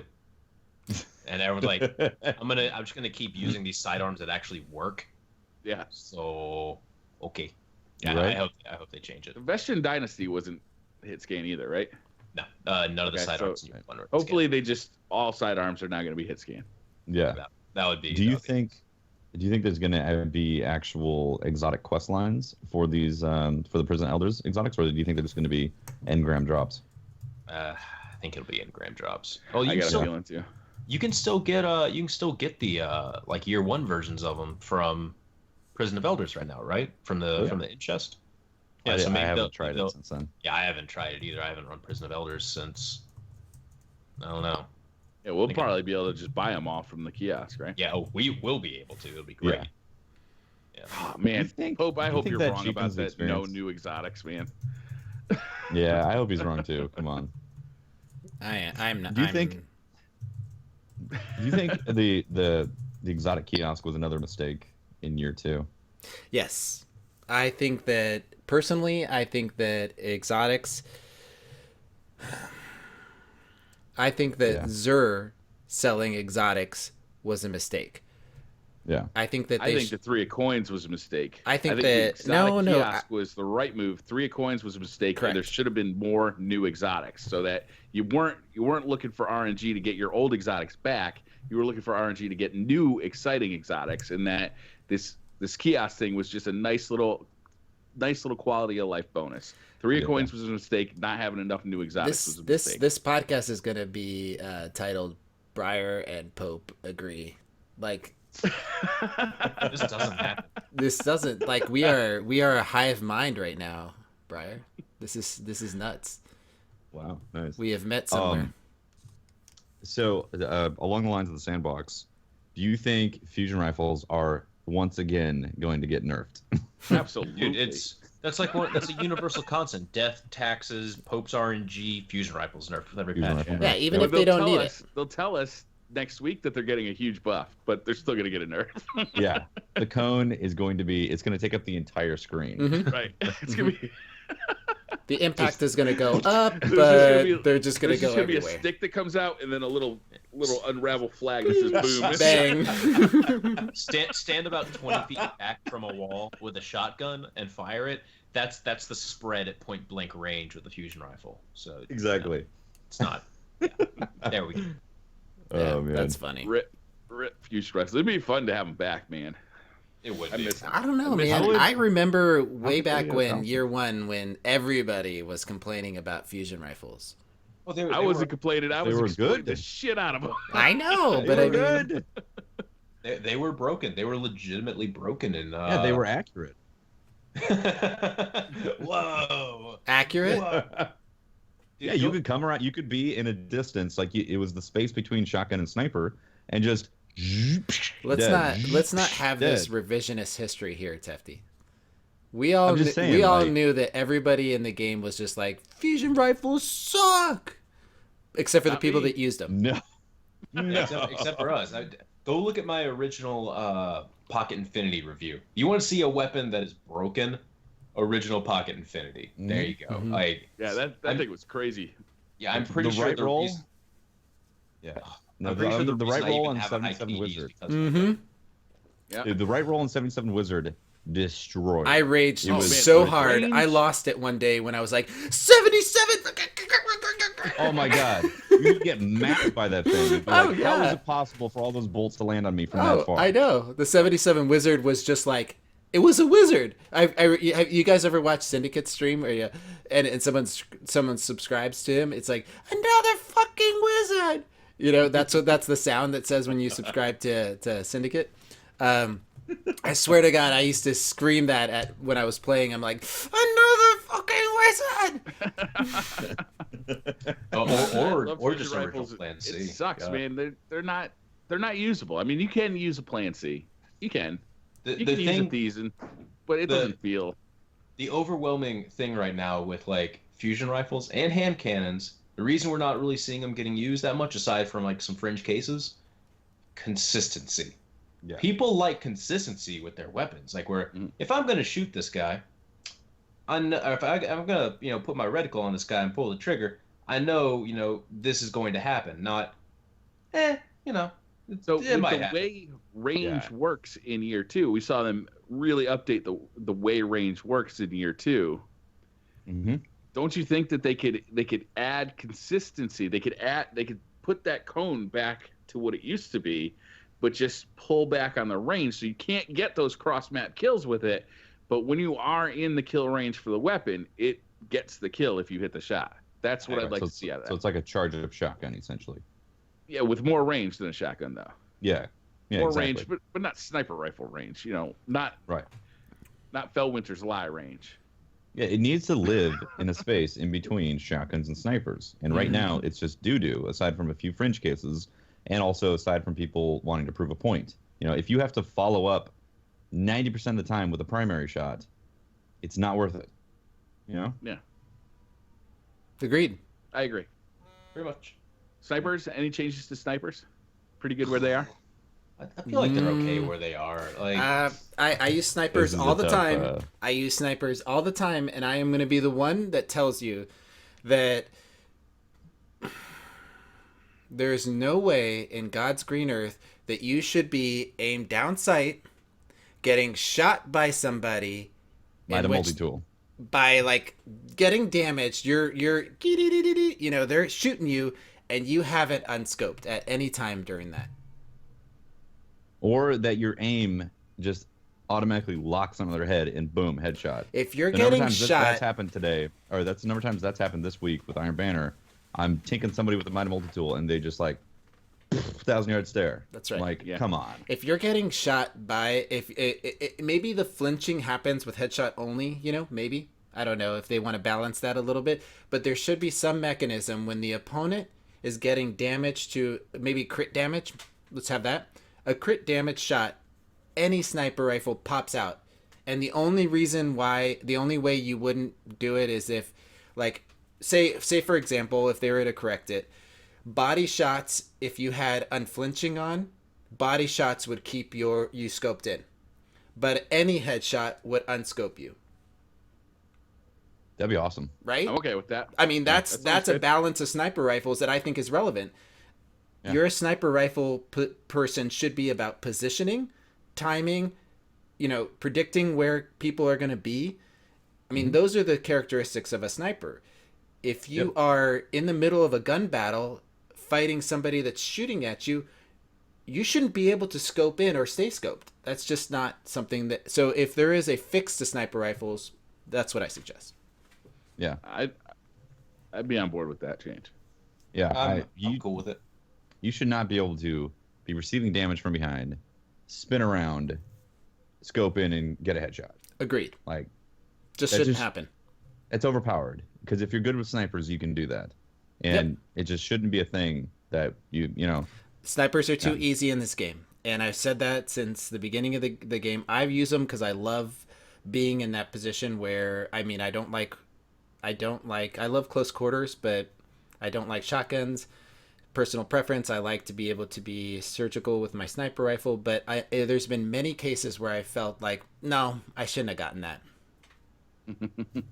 Yeah. My favorite thing is watching KJ Hovey, and sometimes he'll just land like a ridiculous snipe, and he'll just be like, "No, Bungie, no, that shouldn't have happened. No." I love seeing that because I've had that exact same thing happen to me too, where you just land a shot. You're like, wait. Yeah. Yeah. I mean, Like, I'm happy he's You dead. can see that but your aiming reticle was not on that It dude's was like my head. reticle was like off in Yeah. it was off in the Ozarks. Yeah, And you it's shouldn't. it. Oh, okay. If someone's hitting crits on you and you're scoped in, nah. Yeah, and I've seen it where I'm getting shot by Mida, and my reticle pops up and directly lands right on the head, Yeah, Mhm. and boom, headshot. And I do that, I'm like, that was BS. And if I was on that end and I've been on the receiving end, I'd be like, that was BS. You should not It's have been funny able to 'cause pull when off it that happens to me, snipe. I'm like, I'm a god. You're like, montage, you just got YouTube. Montage. Boom. Put it in the montage. Yeah, you just shot me 3 times with my multi-tool, and I pulled off a snipe just casually. It's like, come on. Yeah. That should not be the case. I don't know. I think the moment where I like stopped playing a lot of Destiny was about when Burning Shrine was on. Last time it was Burning Shrine for Trials, and we were kind of having a rough time that passage. But then just the game that caused me to just go, you know what? I'm gonna just put the game down for a while. Was because go into a lane, and there's a sniper who is at medium range, fusion rifle range, looking down sights. I unload on him with Grasp of Malik, just fucking pulling the trigger, land 3 bursts on him. He's dead to rights, and then my head explodes from a 1,000-yard shot that he hits on me, and I'm just going. There's 9 gonna be bullets. lucky ones. Like Tefty, I tuned into your stream the other day, and you were just trying to get no scopes, and you're Oh, gonna yeah. get those. There's gonna be lucky I was- ones, you know. I was thirsty for it, yeah. It's true. I was There's shocked definitely an that- RNG to it. There's Yeah. definitely an RNG to it. But There's a skill in to landing Patrick's- those scopes, and honestly, yeah, there is. but in Patrick's point, there was 9 bullets that kicked up his aim, and Yeah. he was able to return and land a headshot. You know, like at like medium range, and it's yeah, there comes a Fusion point rivalry. where an RNG does play into it, but it happens so often, and I've seen it happen personally, on both sides, that it really does need to be toned down. You know. But at the same time, and again, I'm going to say it, netcode, it plays into the way aim assist. Yes, netcode. It plays into the way aim assist is affected in the game, depending on who's host and who's on the receiving end of that. Because there's games where you can't drag scope for the life of for any shot. It's impossible to drag scope somebody. And then there's games where every single drag scope lands, and it's ridiculous. You know? Yeah. So. all I Shotguns? want. What do you guys think about shotguns right now? Truthfully, I feel like they're in an okay place. Yeah. Well, you know, the conspiracy theory Fellwinners archetype. I feel like that's in a good place. Yeah, they finally figured it out. Yeah, I don't foresee them. I You can't get in, think of any. you get in close, and you're gonna die if they get the I feel shot like off. it's fair when I'm using one, and I feel like it's fair when I lose the one. Yeah. Yeah. Like if I Yeah, get it's shot by a not- shotgun, it's because I made a mistake and map awareness wasn't there. I shouldn't have charged in. I should have, the Or same that reason. motherfucker was camping in a corner with a crouch on. Yeah, but the same reason. Hey. Invisible But then think shotgunner about it though, hunters, I see Briar. you. If it's the same reason why people get mad and they send hate messages to people that are scoped down a lane. If you're the idiot that comes around a corner through a sniper lane at head level without jumping, crouching, sliding, and Or running, you, or and sprinting. right, you get a bullet in the dome because some guy's at the end of that known sniper lane, scoped in. What do you expect from a sniper? What do you expect from a shotgunner? They're gonna be in close quarters. Your sniper lane is gonna be covered by a sniper. Otherwise, your team is an idiot. Like they're why People else? get so mad about hard scopers. I love to see them because you just You're walk up supposed next to to. them and they're still aiming down that lane. Yeah. And you're like,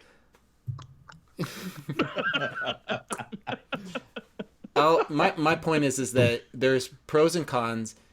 If you aren't proactively engaging in through a sniper lane with countermeasures, it's your fault that you just got domed. It's not the fault of the guy that's hard scoped in it. It's your fault for not knowing the map. Yeah. So I'd agree. I don't agree get on mad. that. I don't get mad at shotgunners because I run into a close quarters combat zone and I don't check my corners. Yeah. The only time I get salty over shotguns is lag. You know, Lag, or yeah, latency is yeah. involved. You know, that's when the only that time. guy, when that guy last time you saw him, he was behind a box, and then all of a sudden you're dead, and then a second later you see he's running past you. It's like, how did that even happen? But that's lag, I guess. Yeah. Yeah, exactly. But yeah, they're in a really good That's spot. brutal. I used to harp on shotguns quite a bit, like 6 months ago, probably. Oh, yeah. And they're in a good spot now. They really are. Rockets. How you guys feel about rockets? Oh God, awful. The number of times I get like 130 damage on somebody. So you want to see? Are you talking about truth as your rocket? No. Or just okay. I don't use truth because I'm too lazy. Yeah, I'm also too lazy to exploit the special ammo. You know, so I'm not going to switch to icebreaker sidearm. So when it comes to truth, I never use truth. I'm talking about just basic rockets, like the Suros, the JBL one. That thing is garbage. Yeah. The Yes. It the gets a proximity lot of, detection it gets a is lot of absolute big trash. damage and not killed. Yeah. Yeah. Oh, did I tell you guys about the god roll that I actually got on a rocket launcher? Yeah. I can't get god rolls on the things that I want, but I can sure as shit get god rolls on like scout rifles and apparently rocket launchers. Let's hear it. Tripod, Okay. field scout, clown cartridge on an ash factory. Nice. It's kind Quite of the cool. ass factory. Yeah, holds 7 rounds, and I reload after every shot because then I might get a free round. So that's a PVE rocket launcher. Oh, it's totally a PV. That's It's awesome. arc damage. I was using it during the strike today, and I was consistently, if I had like a full mag or a full reserve ammo of it, I was getting about 10 rockets per. That's a beautiful magazine. PVE roll. 10 rockets. Wow. Wish you had that back in the Crow days when you couldn't Oh. buy heavy ammo to Oh. save your life. Oh my god, it's been so nice. Oh, and then you put on Ruin Wings. Hmm. Yep. How about the subclasses? We talked a little bit about Sunsingers. What do you Mhm. guys want to see done to the subclasses? think. I mean, didn't we're they getting say this that- big PvP revealed next week, or hopefully it's a Yeah. PvP. Sandbox PvP, yeah. Yeah. I'm gonna let you guys talk about this. I want to see hashtag bring the hammers back. Sunsingers are completely fucking useless. But you know, Not like- sorry. not like full on Sunbreaker, but like mean- you know, instead of them barely being able to build a railroad, they can They need to actually, be you know, getting- build a railroad and do some They need to work. get You know, a guaranteed kill when I hit somebody with a hammer. I agree. There's so many times where I see a Sunbreaker and I'm like, you know what? I'm gonna just challenge this guy because I could Yeah. probably do it. You know, I have got no this. fear for yeah. The only thing that scares me is the charge. You know, so they do need to fix that. Yeah, they need to make those hammers actually kill. I would also like to see. I'd like to either see better tracking on them, hmm or I'd like to see the blast radius get bigger. Or like fixing One the or the proximity other. debt, like fixing the Yeah. proximity to debt, so it will actually detonate in an area where it will kill the person. So yeah, probably just raising the blast radius some. Yeah, because Nice. they pulled back on both, and it feels like those things are just Yeah, I can tell you. no reason to do it. Mm-hmm.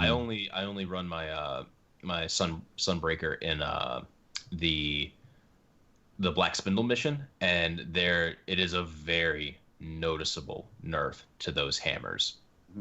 Where I used to be able to throw 2 hammers at a blight, and now I sometimes have to throw 3 because the blight just won't register all the damage because of the proximity debt.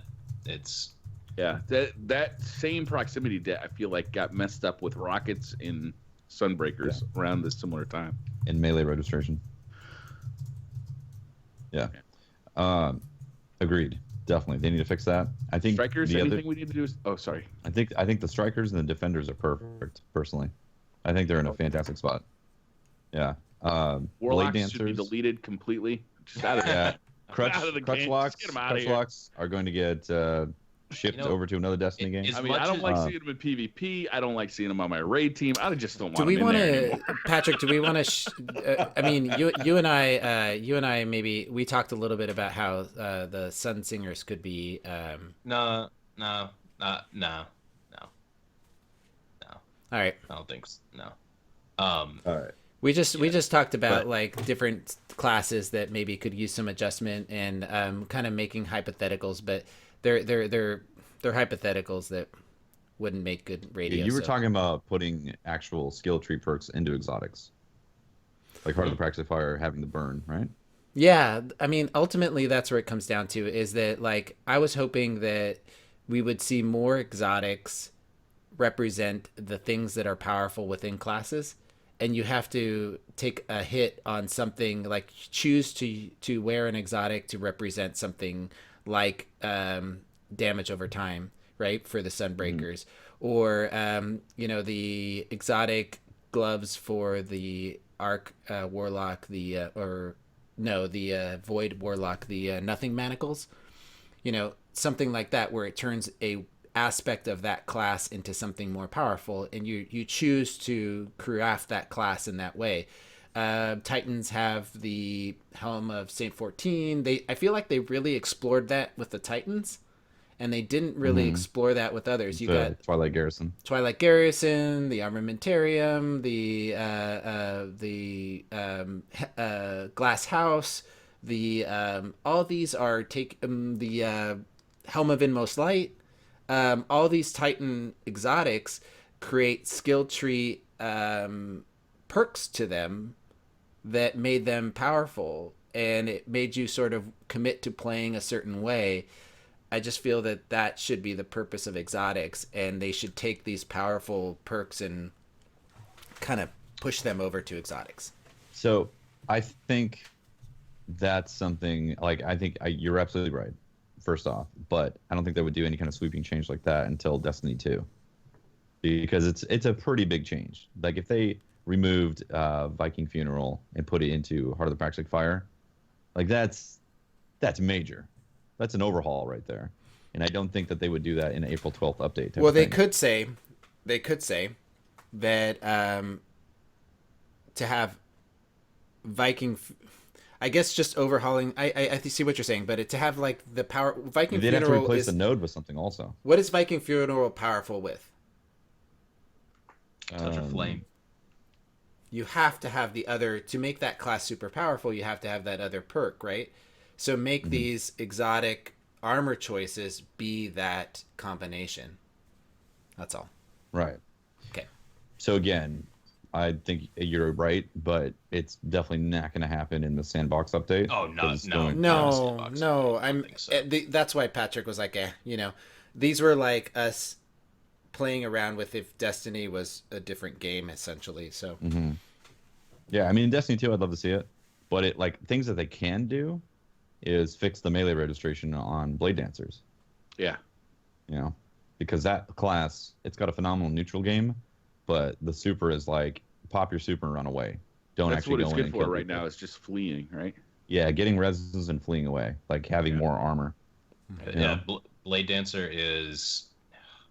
I don't know. It's really sad. It's like you pop your super and you're rolling the dice when you hit someone. Sometimes they'll just boop back up and it won't register. I was watching Incooch the other day play in a tournament, and this was a couple weeks ago, and it was really frustrating watching him because he would pop his super and melee someone, and it would short stop him. Like it would clearly hit him, but then the person would just like boop, like in 2 frames, just move back, and you're like, wait, what? And you would hit him again, and they would do the same thing, and then he would die to a shotgun. It's like that. Yep. It's Yeah, aggravating. that doesn't feel good. Yeah, and It's the same thing happened with Sunbreakers with their charge. I love using it because when it works, oh boy, does it work, and you feel like a god with it. But when it doesn't work, it's really aggravating. Shoulder charge can be like that too. Yep. Yeah, Just like sometimes, and that's why I don't run it a lot. Is because it's like, I run the armor just because Super fun. I don't like having the screen effect of like the whooshing coming from the edges. I don't like seeing that. oh, I like that. I think that looks cool. I like it because it gives you a visual effect as to when you're still in your. Yeah, no, I understand the effect, but I don't like seeing the effect at the same I time. take my helmet off and just let it blow my hair back. Something that I'm seeing a lot of, and it's been happening for a while, is like it's easy to see in Warlocks, but it happens with all the classes. Is you die, and then you see the animation of them actually slapping you as a Warlock. Oh yeah. Yeah. It's like that happens with shoulder chargers, shotguns, the sun charger type of thing. Like it is something that's going on in their base code, the net code. I've So they seen have with to shoulder fix it. charges a lot lately is that they'll actually do the animation, and like they should have killed me, and I'll just like pop them and they're dead. It's like the weirdest thing. I see that a lot. Yeah, I had a shoulder charge the other day that the guy was basically off to my right, shoulder charge, and it locked, and it made me do nearly a 180. It wasn't a full 180, but it made me like almost completely turn around and shoulder charge right into the guy and hit him. Netcode. Netcode. It's the net code. It's all about the net code. That code, coffee, whatever. Love it. Do we want Love to talk netcode. about anything else, or do we want to do Twitter questions?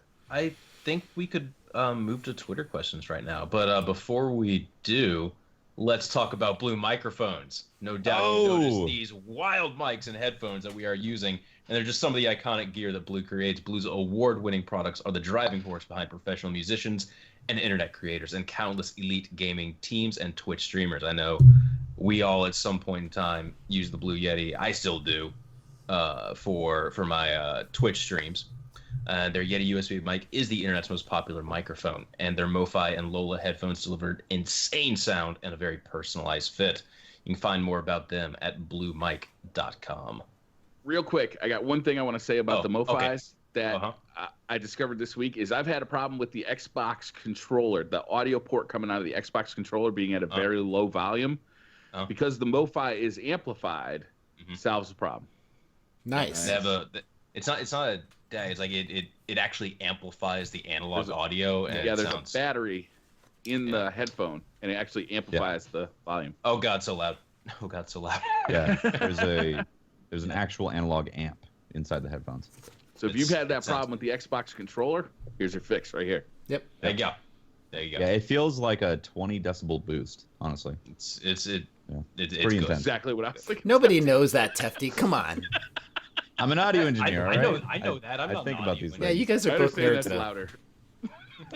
20, okay, a lot of microphones or preamplifiers have a 20 decibel pad to drop it from 20 dB Mhm. because of drums, because drums have very high percussives. So it's like the opposite. It's like you can give a 20 decibel boost on your headphones. Pretty awesome. Briar, just do this.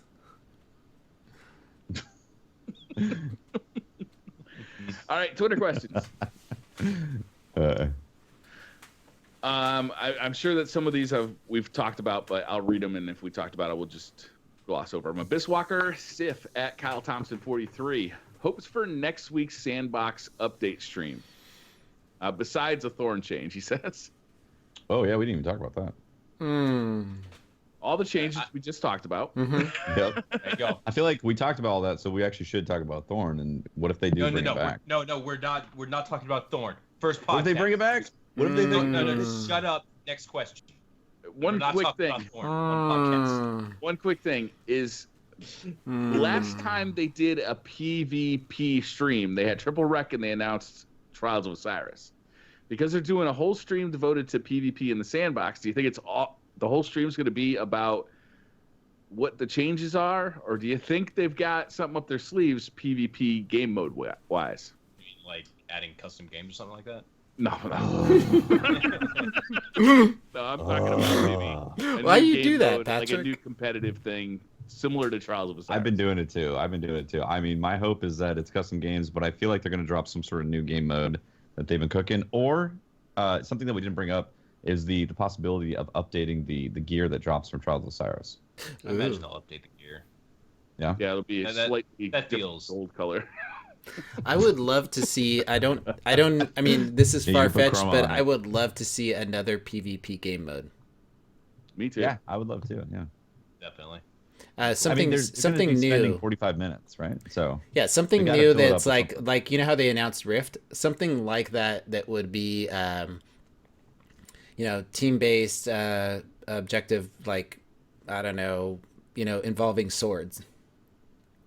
Sparrow Derby. It's like Destruction Derby with sparrows. Sparrow Polo, where you are, Oh, I like it. Get some nice sticks. And, sounds pretty awesome. yeah.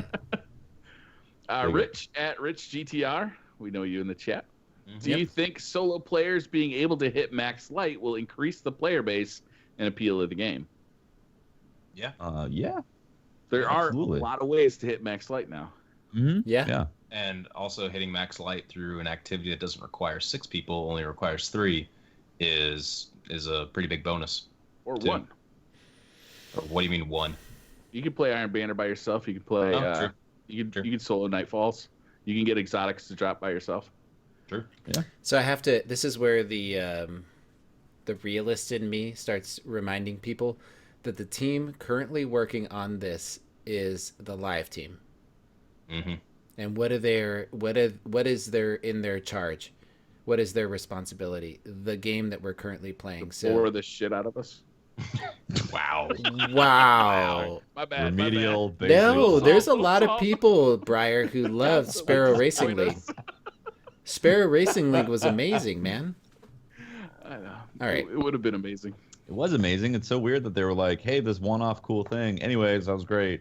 Maybe Yeah, it'll return. see We ya. don't know. We honestly Adios. don't know. Chachos. I hear you, man. It feels like right now the live team, their main job is just kind of keep Destiny relevant, make stuff that will Buy keep time. Well, yeah, basically buying time until Destiny 2. That's really what it feels like. Is They're definitely doing that. yeah. this is the first content drop that we're getting that the content is actually staying. Everything else has just been gone after Yeah. whatever the event's over, gone. We're not seeing it again, except for maybe Yep. the rewards that you get to keep. Or So packages that drop in the Nightfall, like a horn Yeah. kit. Oh my god, you guys are savage right now, dude. You guys are just rocking it. I want to agree with Well, you, but it's you rock and are roll. Come on, man. you guys. I want to Yeah. agree with you, but I feel like we should have at least some semblance of like a I'm voice not of reason. saying it's a bad thing that the type of content is mainly there just to You know, it's a thing that can keep the players busy for a little bit. But Yeah. I mean, if you go in thinking this is the content that's being made by the live team, don't expect, you know, the next raid to come out, because that would require a lot of work. It's really Um, unfortunate if you think yeah. about it, because if the live team had been around last year when we were getting constant DLC drops, imagine the seventh heaven we would have been in, right? To constantly be getting new stuff in between the big DLC drops. Oh my God. That's like a I dream, think I man. need to. I'll be I'm back. tearing up. Yeah. Make me tear up. I'm getting emotional. A fully I'm feeling realized a little Bungie. verklempt. Yeah, right. They like. I shouldn't blame the live team for the lack of content. That's not really No. their fault. They're doing their best, right? Well, no, they're Imagine no, a no. world where we're getting like big DLCs, plus the live team is constantly, messing around with the good stuff. Yeah. Briar, I would rephrase that. I would say the live team, for what they're supposed to be doing, is doing an excellent job. I think that if you take it out of it, just what these events are, I think they're fun and engaging, and for free content, they're doing an amazing job. Yep. I They're just tasked wish with like supporting the game right now. Right. Like the whole, like the weight of everybody's expectations. We is we could staring be down at we the could live be team, and it's pissed not at fair. Bungie for not producing enough content for us to keep us happy. Or for not telling us that this update was being made by the live team. Okay, all those things. Um, But anyway, my only thing is, if there's one thing that I really wish Bungie would do is going forward, if there's content like this, try to make it so we're going to see it again, like Sparrow Racing League Yes. or Crimson Days. We'll see. Um, We'll see Sparrow Racing League again. Yeah, I imagine we will, but we've been sitting here twiddling our thumbs. Would have been great to have Sparrow Racing League come back for a week or something like that. Yeah. so Or every other month. here's like every other month, similar to Iron Banner. now Super Dan 1989. What did he say? He messaged me a little earlier Scroll on about up. it. Yeah, I'm scrolling up right now. I'm sorry, but Scroll he it said up, in the companion app. Uh-huh. Just recently, it was updated, and Sparrow Yeah. Racing League was back on as something you could check, as God. as something that you could check to see your stats of. So whether or not that means that we're going to be getting another Sparrow, I mean, I would hope so, that they're bringing it back for a reason. So that might be an indicator of it. I'm going to call it out as June or July. It may be something that has to do with like independence. Just calling it out there. Just throwing it out. That new app is actually pretty good. They also released an iPad app, which is it's a much nicer app than they had before. Nice. I haven't even Yeah. checked it out yet. I need Yeah, to. their app development team is doing a really great job. I think that every update for their companion app, makes it a lot more usable and better. Mm-hmm. I use Destiny Item Manager almost exclusively, but I'm starting to see more reasons to be checking out their their proprietary app. Yeah, I just use their in-house item manager now. I don't feel the need to move out anymore. TH Connor at TH Connor. I know that guy. Yo. I know that guy. Oh. Everybody loves that guy. Uh-huh. TLC. How do you guys feel about the April update not having a single new exotic? I think it's Pope's fault. Definitely Pope's fault. Also, I'm like a dreamer, so I'm hoping that they just didn't tell us and that there's something in there. Black We Spindle. did say that if there are new exotics, we want to find them. We don't want to see them come up on that Instagram true. thing. That's We very did true. say that. I want to be And- surprised. I still would love to be surprised. I'm just probably not going to be. I just Wow. hope they don't surprise us with Thorn. That would be awful. I mean, you guys, when did you become pessimists? I mean, we're always been supposed a to be pessimist. the eternal You know me. optimists. You know me for like almost 2 years. 3 months now, ago. I know. Bo. You know me I'm months like ago I almost 2 became a years now. pessimist. I've always been a But the pessimist. thing that I I think it worry was about is when the December 12th. podcast when the podcast Yeah. becomes us all four of us being pessimists. So I'm going to take the optimistic approach here. I feel that they are going to give us what we are desperately desiring and some hidden gems in there that the community is going to find and we're going to be excited about, and wow, it's going to be amazing. Oh shit! FYI, calling he's it now. saying it, but he doesn't believe it. I believe Calling it. now. It's right Yeah, here. I don't feel in your heart, man. Your heart is like I'm right empty, here. Yet your words are telling us something. You know. I'm calling it now, guys. The dunking room in the raid, the little Easter egg thing. They're Mhm. gonna Yeah. expand upon it. Yes. Gonna Love expand it. upon it. They're gonna do Raid. something to it. Raid 2.5. There we go. Is there an exotic that looks raid-esque? The Taken Sword. If it is exotic, Okay. That was legendary. Whatever. is it legendary? Is it only legendary? Is it confirmed I legendary? assumed it was legendary from what they were talking about, but for all I know, it could. It could. That's what I'm saying. Like, I don't. Yeah, you guys are probably right. I just want it to be legend or exotic, so it has something. I think Luke Alpha Smith. Jamie at Alpha Jamie, is there any of the returning exotic guns or armor that you are really looking forward to? Kind of covered that, right? I am super fine. excited for the Glass House. Yeah, Drake's Promise, Universal Remote. I like the guns that give me like options and loadouts, and I like that. Yeah. King like- Cole Nat at. Go ahead. No, I just like I armor pieces that allow me to better support my raid teams. So anything like I like having the option of the Glass House, especially in the King's Fall raid, being able to give a boost to my, using my Defender Titan, being able to give my raid team of a boost of it just appeals to me, being able to. I don't even remember what that did. It allows correct me if I'm wrong, guys, but It increases the duration of you and effectiveness of it, the right? buff. It didn't say duration and effectiveness of the buff Of the buff. I thought it was just Oh, okay. So like weapons of light or Weapons of light. weapons armor, or weapons are blessing. blessing. weapons of blessing. Yeah. I think that came out Dark Below, right? Or was it? It was Dark Below. And I was just always running the Mohawk helmet just to keep the thrall out of the bubble. Yeah. So I just never used it. You know, that's my biggest thing about the Titans. Like, Twilight Garrison's so fun. I've developed a whole play style around it where if I don't have Twilight on my Titan, I don't feel like I'm playing the Titan. Well, Weird. welcome to Bones of AO in my hunter. In PvE now, I can keep Bones of AO on. Oh man, I can't. It's just so fun to use those. Mm-hmm. It's gonna King be Cole Nat at Kalin Ma.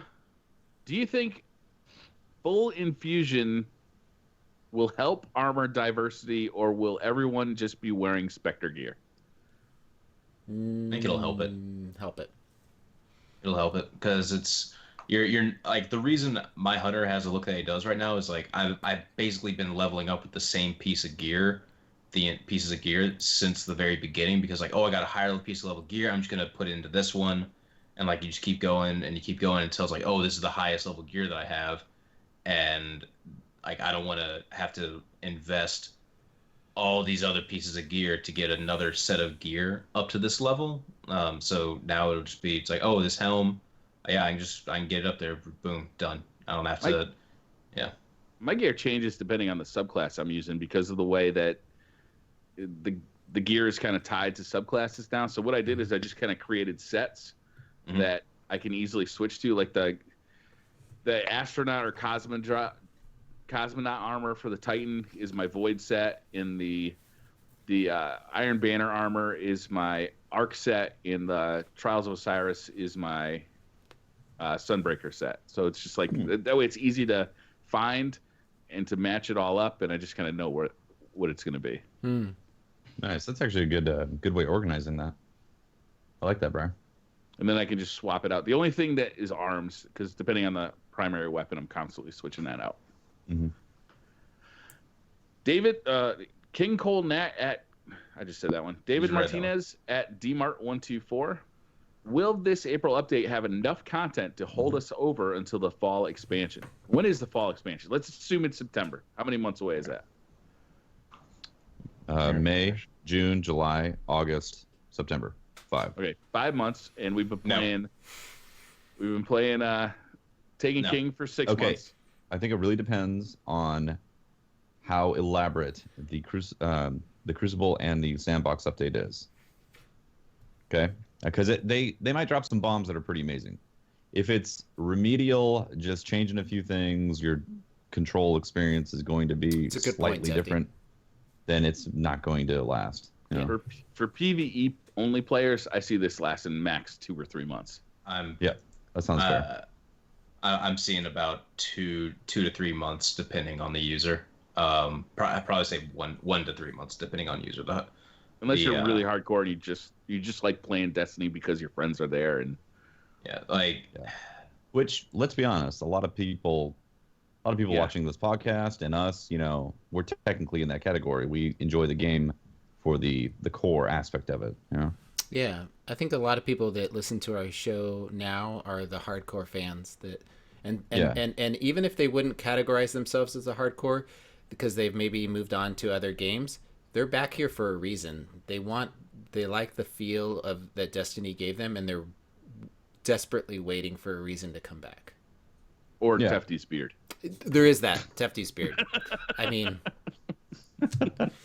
that if I had if polling wasn't broken for me tonight, that would be my next poll. What are you most excited about? Anyway. Wow. Mm-hmm. Wow. Dave Collier at CollierDave78. What sights are best for sidearms? Stat-wise, I can't see a difference. So I pulled this actually question out because I didn't know how to answer it. So I was wondering if anybody did. Yeah. They have the same sights as hand cannons. So they have the same effect? Mostly, yeah. But the thing you have to take into account is that sidearms have a pretty high base aim assist already. So much so that I think their aim assist, their aim assist is like different than other weapons as well.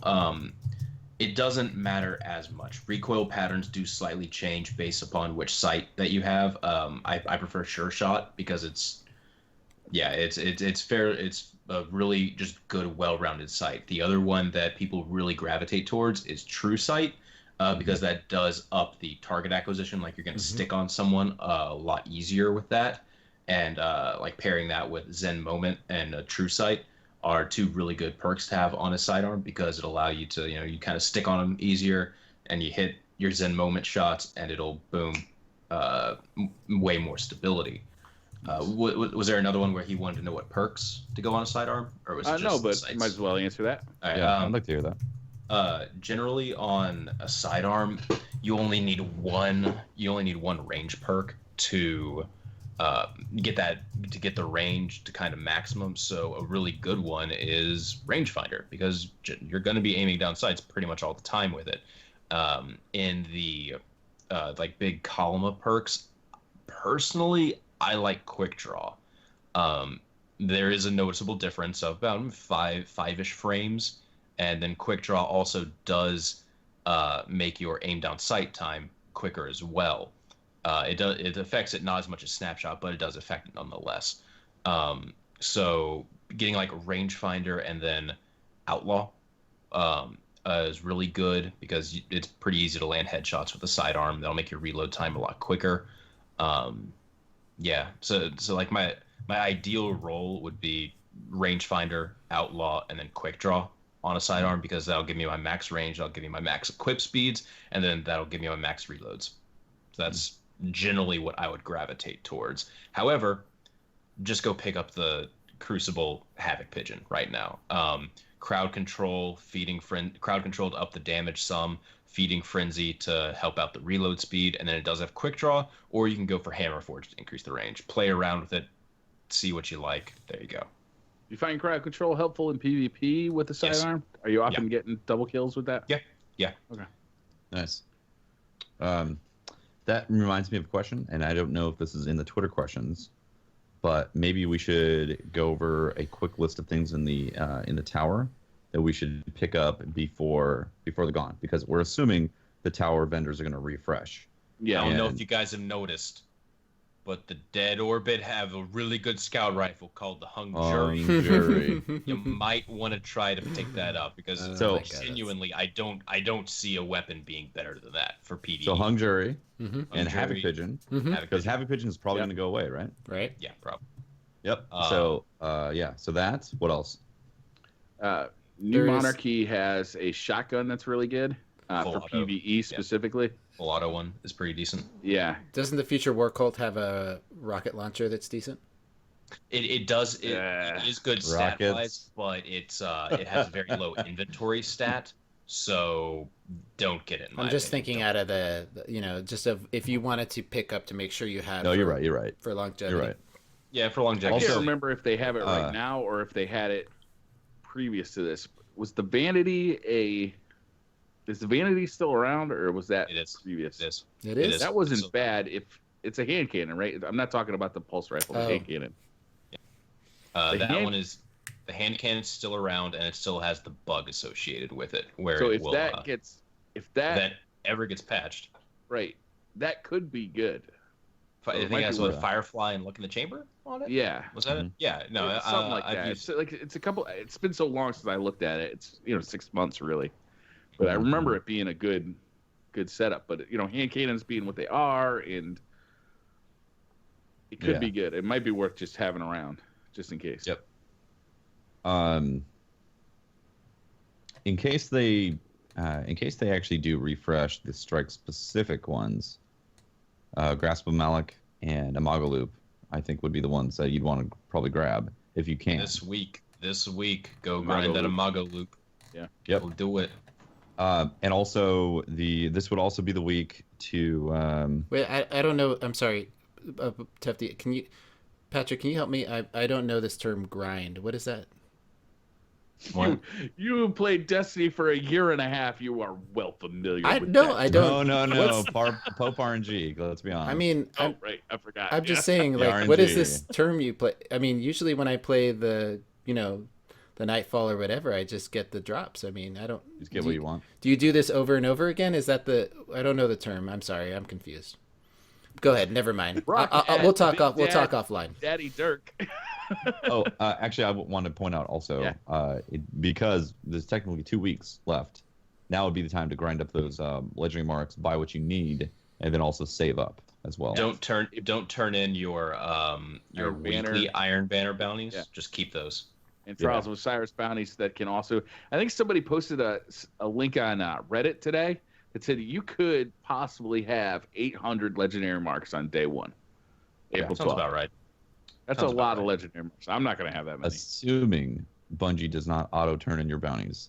So fingers crossed Mhm. they do not do that. I'm They did that truthfully for not. year 1 to year 2, Yeah. but they did not do that from House of Wolves or from Dark Below to House of Wolves. So I'm truthfully not going to grind. I have zero reason to grind Iron Banner right now. The possible loot to get, okay, that's cool. I could kind of suffer through playing Iron Banner and get all 3 characters, their bounties completed, and just hold on to them. But in the end, The screw it. lag this week is insufferable too. yeah. So thanks for ensuring that I don't play this week, Briar. I am going to go play Paragon all week. Actually, I Holtz, felt have you they not had played? made strides toward making the Iron Banner like less laggy, and it just all fell apart. Like I don't know what happened. You know what? Yeah, we need to have a quick discussion about this. Yes, I agree. Holtz, have you played it all? Iron Banner? Today I have not played Iron Banner at all. Again, I logged on. I did the Iron Banner video showing what you can get, and then I switched over to Paragon and I played that Okay. all day, and then all day the next day, and then Okay. today was the first day that I actually logged in. I completed my nightfalls, my weeklies, dicked around for a little while, completed, got all my grimoire, or got all my ghosts. Got all That the was a ghosts. long answer to a quick question. Yeah. Yeah, Yes, it true. was. But- It was. But I had to be Yeah. thorough. The answer was Yeah. no. Mhm. Yeah, No. let's talk about this. Okay. I played Tuesday and yesterday. Yeah. There is a definite difference from last Iron Banner. And It's I don't know if horrific. it's population. Yeah, it's okay. It's horrific. Nice. I don't know if it's population or if Bungie is literally trying to play some sort of social experiment on us. Because why add more skill-based matchmaking? What is the reasoning behind more skill-based matchmaking to have these matches do this and have the lag increased? It does not make sense because last Iron Banner was definitely better. Yeah, I mean, every game I get into right now, Tefty, I am seeing at least one red bar superhero. Mm-hmm. I mean, like constant. It's constant. It's insane. Like, how is this They possible? had it right. They had it right, and then halfway through the last one, it went to shit and it stayed there. Yeah.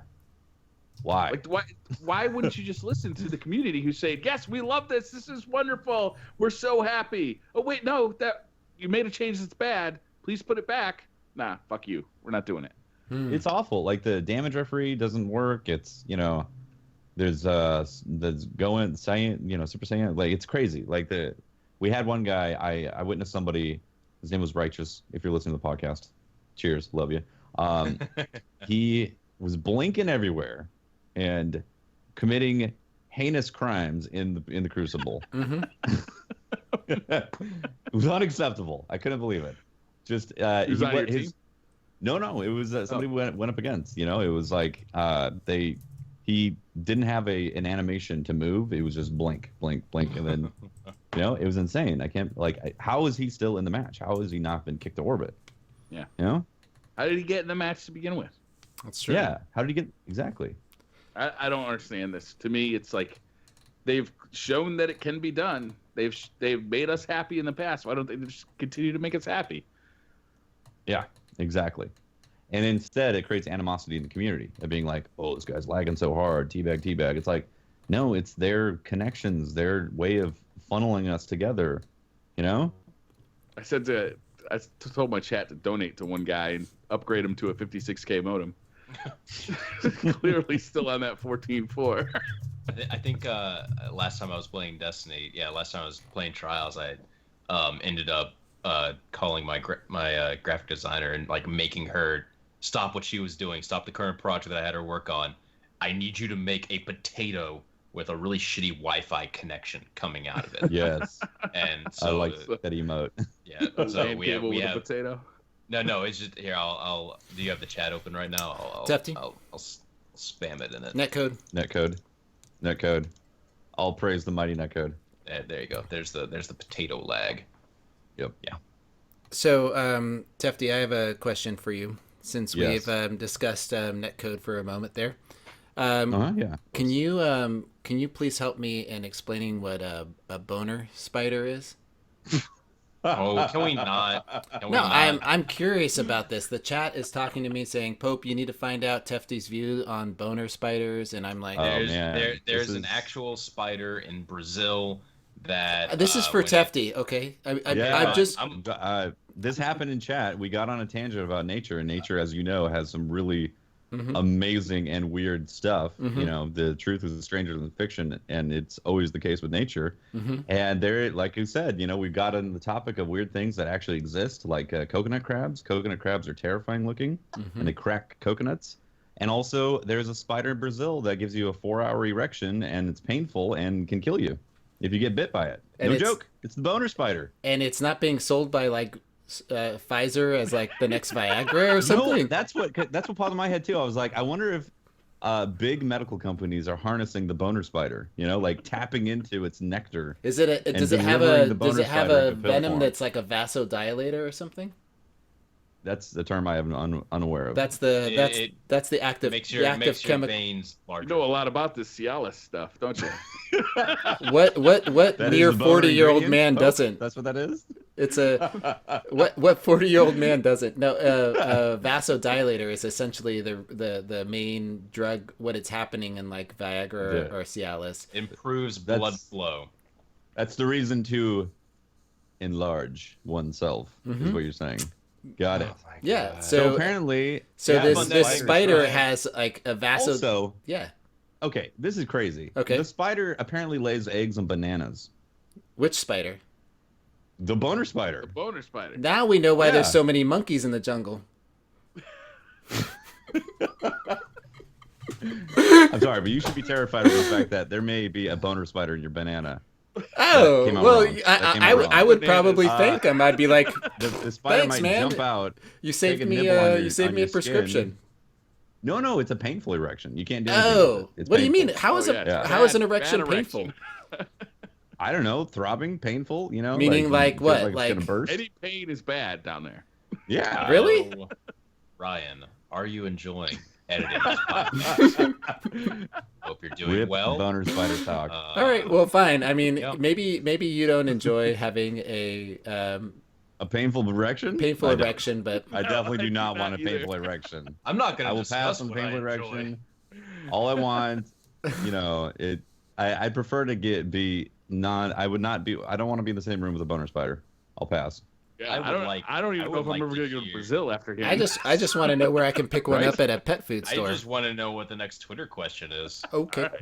By the way, if you Google boner spider, they are terrifying looking. Okay, let's go on. Next question. Ruck Oh, at man. Big Daddy Dirt. I don't know if it's actually boner spider. It might be Brazilian something or another. It says Brazilian. I googled boner spider, and first result is actually the Brazilian wandering spider. Wow, amazing! I love Google. Okay, Continue. What returning year one gun are you each excited for the most? We already answered this. I'm sorry, Ruck. It's the wandering spider?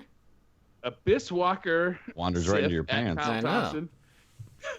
Hopes for the next week's Sandbox update stream. Oh, I'm sorry. I already Mhm. asked that question. Yes. Mm-hmm. Okay, this is going bad. Boner Spider really threw me for a loop. I just want to know about the coconut spider that splits like No, coconuts. coconut and- crabs, crab. man. coconut crab, The and then coconut it crab spills has coconut enough milk all force. over you? Yeah, apparently it wants to drink coconut milk, so apparently it has enough force to crack open the coconut. And it this just thing's cracks big. it It's open and 3 like or 4 milk feet. spills all over you? It's a three It's or like 4 three foot or crab. 4. Yeah, I'm serious, man. It's terrifying. You Google this. It happened in my stream. I think it was CC Kuhn dropped a picture, and I looked at it and I was like, "This is awful." That thing, it could crush your skull if it wrapped around you. You know? By the way, the In reason nature, I'm face man. palming is completely tame to the usual shit that shows up in my search bar. So let's continue on and go through the Twitter questions, please. You're not afraid of the boner spider? If No, you're I'm not, you need to be afraid of the boner spider. Not afraid of it. He lives in a part is of a the country that terrifying has spider. like mosquitoes the size of like crows. And rattlesnakes and copperheads down there. It's That terrifying. ain't Australia. You go to Australia, there's gonna be some crazy stuff down there. All right. Have you lived in Hawaii? There's like house spiders that are like the size of like bread plates. Yeah, I think if you get in this discussion, you bring an Australian in, the Australian wins. Yeah. That's true. You know? Yeah. Yeah. Kenneth Krieger at Cloak of Feather. Can Sterling gear be dismantled for legendary marks? If No. yes, your thoughts. No, cannot. dismantles for the chroma. But you can chroma buy, colors. like we discussed earlier, you can buy the boons to get gear faster that can be dismantled for legendary marks. But Chris Villa? Go ahead. I was just pointing out that it does dismantle into the material for the color, for the chroma. Oh, yeah, Chroma. Yeah, you get Chroma. I think you're gonna get an Which is RNG weird. chroma. Yeah. Okay. Chris Villa at Bosnima 8 Villa. Should 3 of coins work in year 1 strikes and drop year 1 exotics? People are hungry for year 1 exotics. Year 2 players, people who came in with the Taken King, it's hard to get year 1 exotics. Hard. Really? That's what I hear. Thorn. Yeah. Got to wait for Zer to sell that legacy primary. Should it? If you're using a 3 of coin in a year 1 type experience, yeah, I think that would be fair enough to ask. That wouldn't be unreasonable. Yeah, What? I don't see why not. But I'm not sure how that happens technically, but I think that's a fair enough like request. I don't like it. I just want them to get rid of 3 of coins altogether. Yeah, I mean, me Yeah. too. But I mean, if they have it in its current state, should it be effective in? Yeah. How are they going to like mix up like what's a year 1 strike, what's a year 2 strike? Just the strikes that got All taken right, apart? yeah, Or down I year get 2? it. I It's get like it. Yeah, you're weird. right. Yeah, you're right. Is Omnigul a year 2 strike? No, because it's year 1. It hasn't I been already brought said up you're yet, right, but- right? Okay. I'm sorry. Random Vids 44 at Random Vids 44. Why do you think none of the revamped year 1 legendaries are from House of Wolves? Wait. You what? Oh, right. Her benevolence and all that. Yeah. Mm. It's because we They're have not a involved. honeymoon. We have a honeymoon love affair with Vanilla and Dark Below. Yeah. Yeah, I think that's probably it. What? Maybe they're Hold they're on. waiting for the big update at the end of the year to release some House of Wolves. The legendary weapons that are coming are all like vanilla weapons, though, right? From what we saw. Dark Below. Badger And Dark CCL, I Below. want to say is Dark Below. No, a Dankbo is definitely Dark Below. Oh yeah, Yeah. okay, yeah, it definitely is. Yeah. Yeah, and LDR Yeah, is yeah, dark- yeah, dark yeah, below, they're yeah. dark Yeah, below. They're LDR dark is definitely My bad. yeah. Two to the morgue. Dark. Anyways, yeah. Ruck at Big Daddy Dirk got another one in here. What gun will be at Pope Bear's newest God roll? Her Fury. Oh, didn't somebody make a? I think it was Fight Cat made a Her Pope username on PSN. Really? Already leveled it up to like. Yeah. Fight Cat got very far on it. Nice. Leveling that character up. So. I'm pretty excited about that. Which one am I gonna get first? I'm most interested in getting the zombie apocalypse. Really, to be honest with you, just getting a really good roll of that. We should let that one sit and maybe talk about it a little bit later. Christopher I'm T. content, I'm content with my vanilla dark or zombie apocalypse. Go for it. Christopher T. at Christopher T. There are still 6 exotics not being brought forward. 3 of them for good reasons. Still missing Vex, Necro, and PE. Thoughts? PE. Oh, Pocket Affinity. I really want the Vex to come back. Yeah, that was a cool weapon. Vex and Nice to have a Necrochasm. solar burn primary too. I've got the Doctrine of Passing. I don't need the Necrochasm, but I do. Oh no, you need the Necrochasm. Trust me, you need it. All Extra right, time to kill and also explosions. All explosions. explosions. Like it. If we You- got you the like Dark Below updated, I would want explosions back again. It's satisfying. So Mm-hmm. I would love to use it in Iron Banner and also Trials of Osiris. Mm-hmm. Also Yeah. PVE. It'd be great to have it throw all explosions in PVE. Yeah, that would be fun. But I'm most interested in getting the Vex back. I like the shape of the gun, the sound of it. I just thought it was a fun, different weapon. I like that it was a fusion rifle, but it sat in the primary. There's a bunch of things that I liked about it. I thought it was unique, and I like things that are unique. I agree. Yeah. Crimson at Crimson. Nearing a pay-to-win model by selling infusible armor and faction rep boosts for silver. Yes. I think that Yes. was the first part of the podcast. Yes. Hey, I put the Twitter questions before the podcast, so sometimes there's a little overlap. True. Mhm. Jan at Bruce Ran. Will Bungie keep Crucible weapon drop rates the same now that rep gains are increased? If so, Riot. Wait, what? Okay. So he's talking about rep gains versus drop rates right now. Are they going to keep the drop rates the same versus increasing drop rates and also increase Crucible gains? I want them to increase drop rates because Crucible gains are just reflectant of the package that drops. Mhm. So it would still be considerably lower if they have the same drop rates. So I think overall they need to address it, and I'm hoping they do in this next Twitch reveal because I feel like they should acknowledge it. They really need to. They need to be like, we've been listening. Yeah, that Party Crasher is extremely rare. That 1,000-yard I've stare never is gotten a extremely Party rare. Crasher. I've gotten one AS Luna in 6 There you go. months. That's crazy. And the amount that we play, that's like unacceptable. JJC Squirm at JJC Squirm. Oh, Jesus. Should year 2 thorns be earned through an exotic quest like year 1 instead of 3 of coins quests? Patrick, do not check your Twitter, please. You tell me that, and All right, apparently nobody cares about this guy. No, I do. No, I do. I I'm wanna so hear it sorry. again. I I'm wanna so hear it. sorry. I wanna It's hear it. just Mr. Vodka Man told me that if I asked Hefty about spiders, the coconut Boner spider. boner spiders and stuff, that he would send Patrick a God roll 1,000-yard stare being deleted video. And so Oh, he did he it. just did it. That's Let's okay. see He it. only cares about fusion rifles. anyways. I know, but it's so funny. It is the perfect roll for a 1,000-yard stare, and he just I sent don't it. see it. It should don't be in see it. I your. can't believe he did Oh, that. Jesus. God. Savage. That All is right, see Let's it. focus on. Yeah, what was the question? I I'm need to so hear the sorry. question again. sorry. All right. Should year 2 thorn be earned through an exotic quest like year 1 instead of 3 of coins? By exotic quest, you mean soul destroying, account reaping level of quest Yes. that requires a sacrifice of blood. Yeah. Oh, that's crazy.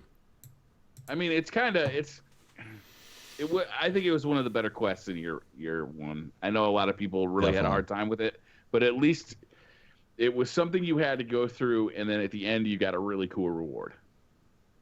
Yeah, it felt like a reward. It felt like you had gone through a path and had earned it once you had gotten it, and you maybe struggled because of the void damage type of thing in the Crucible, and you felt like, wow, I finally got this weapon. Sucked as a hunter. Definitely sucked as a hunter, yeah.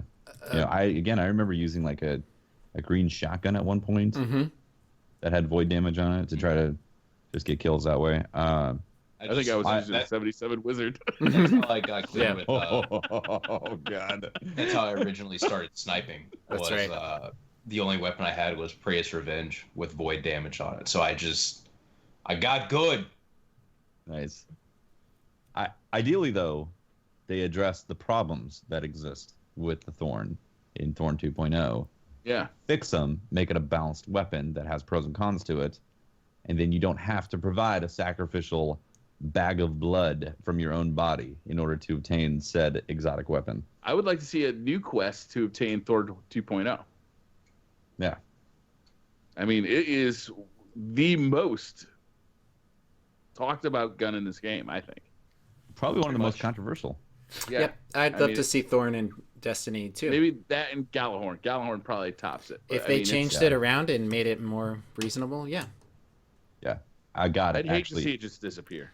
People in chat are asking for the video of the 1,000-yard stare. Do we show it now or not? No, let's do a podcast. All right, thank you. We got podcast. All right, do that later. Here it is. If you run a Sunsinger and equip Viking Funeral and your Thorn, you gain Touch of Flame. Totally sarcastic. I'm joking. Yeah. No, I think the guns all need to be brought up. It's just my hesitation, Briar, is that it just doesn't. It's been obviously documented a lot in this podcast. Is that I just don't think that damage over time in Crucible is really. But he's not talking about damage over time. He's just talking about how would you earn it. How would you earn it? Fair enough. So how would you earn it? You would play year one. So if it goes to year two, how would you earn it to get the new version of it? I think another quest line, something that is along those lines. I love the way that the exotic quest lines came out. That was a great idea. I'd love to see more of those. I'd love to see it hidden in something that is. I mean, I love that I love it the way that those come out. The Black Spindle is a great example. I'm a little saddened that that's our only, that we know of, that's our only way of really getting it. The only real example of it. The thing that I'm most disappointed about right now is that those quest lines from year one, you're missing out on a ton of lore about the weapon too. Like learning about Thorn, that you got this gun and you started using it, and like by the end of it, the speaker was like, "Holy crap, dude! You're starting to become corrupted by this thing. You need to cleanse yourself." Before the power of this weapon, takes you over like it did its original user. And then you can then you're like, oh, well, what's the originally? And then you go read Grimoire cards on the toilet. But still, there was tons of stuff. I mean, you don't get that from just opening an engram anymore. So Super Good Advice was a little bit sillier, but kind of the same kind of thing. You got to learn a little bit about the lore of Destiny, and that was a rare occurrence in vanilla Destiny. Yeah. I I liked it, and then it wasn't. It was a shame that Super Good Advice had to wait for so long before it became, brought up. Super good, yeah. I mean, and I don't even think it's all that super good at it still. It's just, but it's at least worth it has very specific instances where it's awesome. Yeah. 3 manning Vault of Glass. Yeah. Mawtaz time. I'm sorry, Mawtaz. At Mawtaz N. You think the paid expansion will return the grind back to the way it was at the Taken King launch? So I think he's talking about. I think it's going to do the exact opposite. It's going to make it really accessible. They're going to be. He's talking about the paid expansion. So this is way. Oh, I'm sorry, the paid example. September. Yeah. We don't. pure speculation, but yeah, I think it's going to do the same thing that Taken King did. We're going I to hope it does. I'd have love all to the see year another 2 Taken stuff. King this year. Yeah, I think all the year 2 stuff is going to get cut in half, and then we're going to have to reclimb that hill for year 3 items. Year 3 items are going to have slow introductions of year 2 stuff, all until Destiny 2 comes out, and Destiny 2 I think is going to be a complete facelift. Yeah, I can Give me pretty some much agree with that. frames, baby. 60 frames. 60 FPS. Handsome Dragon at Handsome Dragon. Are there any realistic surprises you think Bungie is holding for 412, or are all the cards played? Bungie There are never plays surprises. all their cards. Yeah, they are known for holding back. Yeah, the most realistic surprise that we could get right now would be those exotics that we were talking about earlier coming in, because we're still divided on it. We think it's gonna happen, but probably not. Yeah. I still think it's going to happen. I'll be clear. I do still think it's going to happen. The fact that it's a known topic in the community and they haven't made it one of their talking points leads me to believe that that Briar's right, that it's gonna be in there. It's gonna be a surprise. But I guess I'm a little salty and pessimistic about it right now. But I there's logic to the fact that Briar thinks it's gonna come in there because it falls in line with some of their previous actions of like not telling us and then dropping it in. It'd be fun if like there's a hidden something like Black Spindle. It'd be really fun if they did a couple more of those. Yeah. I think those were really successful. Agreed. Super exciting. Davy Bear at Davy of the Dead. What are each of you most excited for about the new update? I'm not sure yet. I kind of need to see next week's announcement for it. I need to see next week's announcement as I well. really like that the gear customization is really getting revamped and there's a lot more to it. That's cool. I'm honestly excited about multiple sniper rifles that have high impact. Like really, I am. I'm excited about that. I'm excited to play Prison Elders again. And I'm hoping that it doesn't just go away after 3 weeks. But I'm excited to play it. Like, it's interesting. Like when it first came out, we had Prison Elders, and then after 2 weeks, it was like Trials of Osiris, and then Trials of Osiris was the main focus for the summer for me. Yeah. So I would like to have Prison Elders actually have some sort of place where I'm like excited to play it again every week. So I'm definitely excited about that. But yeah, the sandbox and Crucible thing could eclipse that and have something really amazing. Yeah. I'm excited for just straight up new armor.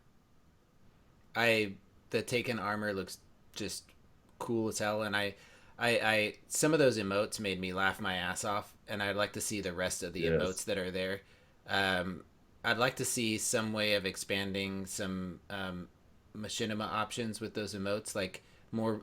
I understand that they're going after dance emotes, but it would be great for them to sell or give a machinima package, right? That it's maybe they're not rare but blue emotes that have some timing to them, and they are gestures that are like, they're just a series of gestures that you could use and utilize in machinima. Yeah, that'd be nice. I like with the no HUD mode. That'll make machinima much better and much easier to make. You know what I'd love? If you could hold the left diagonal pad and have a wheel of emotes to choose from. Oh man, that's interesting. So you hold down the D-pad, what and a then divisive opinion. And then something opens up. Maybe this HUD pops up where you could choose different things within that. Sure. Yeah, I have never heard of that before, but I would love to see that. Yeah.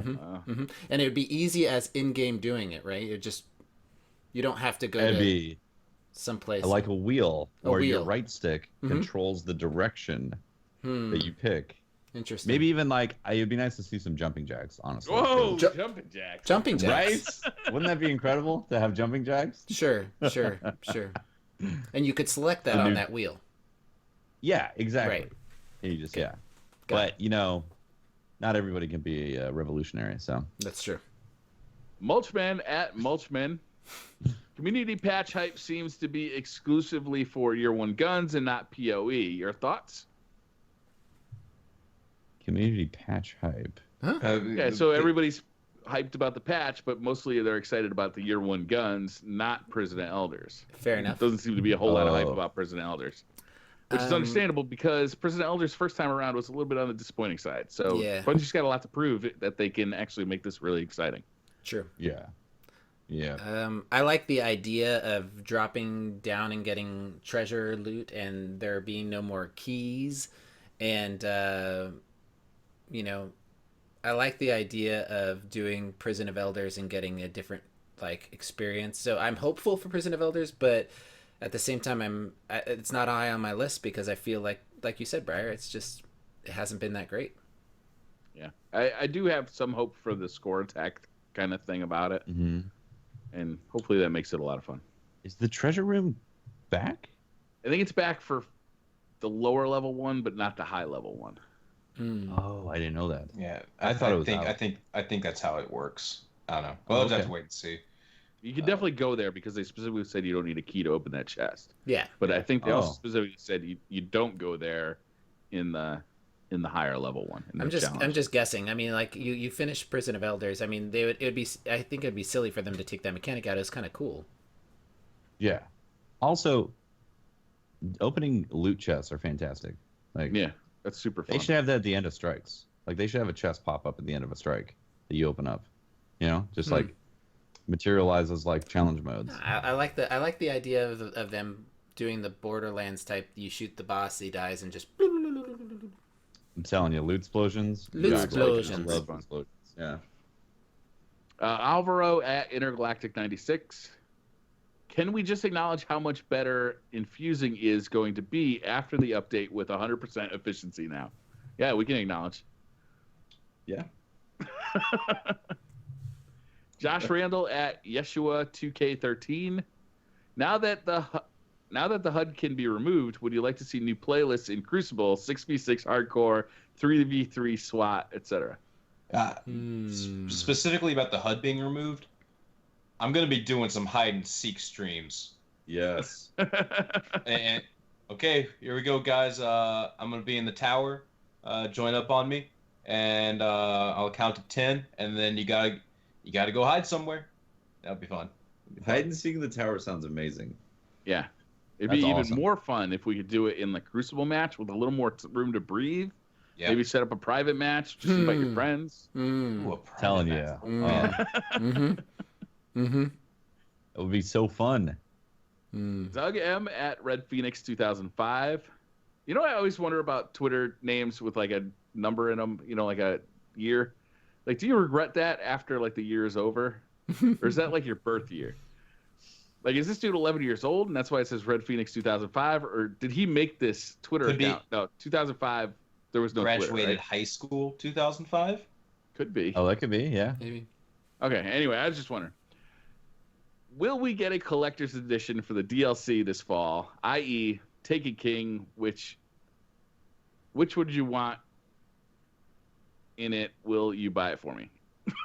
What would you want in He's it? 11 will, years will old. you buy it for me? Yeah. There's like 3 sentences there with no punctuation. That was a hard Yeah. one. It's 11 years old. It's Activision. It's obviously going to have some sort of premium version. Yeah, there'll be a Yeah. premium. Yeah. Activision likes money. Mm-hmm. Yep. Yep. How salty No, are Nikki. we? Hey, I actually have bought all the premium editions and I like them. I especially like the first one that I got with the Ghost. I wish I had bought that actually. I I really did. tried to buy it, but they were sold out. And Yeah, I still want my Ghost. Yeah, I've liked them all. Yeah. Yeah, I bought the little plush Ghost too from Oh, I got one too. the store. I got one Nice. too. Oh, hi. And Yeah, they're all I selling got- those engrams, those squishy engrams. They sell those. Yeah. All I got is a squishy engram from Cosmo himself. That's all. Oh, that's better. That's better than having to pay for it. Oh, you guys had to pay for your plushie? Oh, did you just get granted it from like the ethos? You got plushy RNG. Plushy RNG? Like I just Dropped out of you the went to the sky. mailbox. You You're happen like, to have I just plushie? opened up my mailbox and it was there. Wow. Like, what's that? Hope randomly gets millions of dollars in the mail. Gavin Ellison at Ellison Gavin. Do you think that Bungie will change the course of PvP in the April update, or just do balancing changes. Oh, there's balancing I don't know. changes.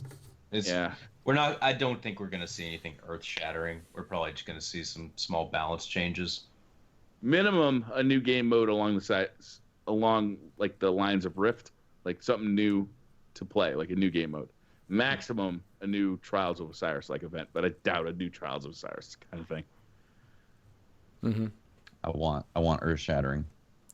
I want it all, and I want it now. Yep. Ruben at DanWitches69. What is your opinion on Strike Creator, Crucible Map Creator being added in future releases? Hell yeah! Yeah, Yes. please sign me up. Let's have it. Nah. I will pay. Give it. Yeah. Throw money, throw glimmer at the screen. Simon Carlson at Carlson99. Simon, are the Iron Baiter and Trials gonna get new armor set when the update hits? They haven't talked about it. My guess is they probably won't get like new cosmetic stuff. They'll just up the light level of the current stuff. Slightly change the default shader. Maybe. I really don't think they'll do Iron Banner because we haven't even seen all Iron Banner pieces drop, have we? We've seen all of them drop. Yeah. Have we seen them all? Yeah. Okay. Maybe they will then. Fortune at Fortune by you. Any games coming out later this year or the next that you all are really looking forward to? Dark Souls 3 is right around the corner. I'm really looking forward to that. The game just came out today. It's called Hyper Light Drifter. It's like a top-down 16-bit homage to like Zelda in the future. That's also really difficult. It was a Kickstarter. It raised like $600,000, and it's been in development for 3 years, and it just came out today. Very excited to play that. It's PC right now, but it's going to come out for PS4 and Xbox One, I believe. They haven't announced when. It's going to come out soon. Old school Zelda top down kind of thing. Exactly, with like a futuristic tone in the 16-bit graphics. Very exciting. I want to play it. Yeah, I am excited to keep on streaming Paragon because I'm really fucking enjoying that. I got early access to Battleborn, and when my new PC comes in, I'll play that, stream that some. Overwatch for sure. Yeah, just kind of those three right now. I don't really have I don't really have anything that I'm really looking forward to right now. If I have free time, it would be to spend time on the new COD Zombies map. I haven't been able to spend any time on it, and I really, really enjoy Zombies. The Call of Duty maps, this Black Ops 3 New Zombies, the maps are so much fun, and I really haven't had a whole lot of time to play with them. So I'm not really looking at new games. I still need to finish all the other games that I've purchased that I just haven't had time for. So yeah, if it was to count on something right now, it's just to go back and have the time to play things that I haven't. That'd be nice. That'd be really nice. Right. Also, April 12th is going to be awful because we get the April 12th update. Division has the update of all the incursions and drop crap with whatever's going to happen. Ratchet and Clank, Dark Souls 3. It's a good day for gamers. It is really a very difficult day for gamers. Yeah. That means your friends list is going to be too, so I'm actually looking forward to that too. Those are good games. You're going to look at your friends list and you're going to just see it just all over the place. Yeah. It's going to be intense. Yep. It's like a little mini November.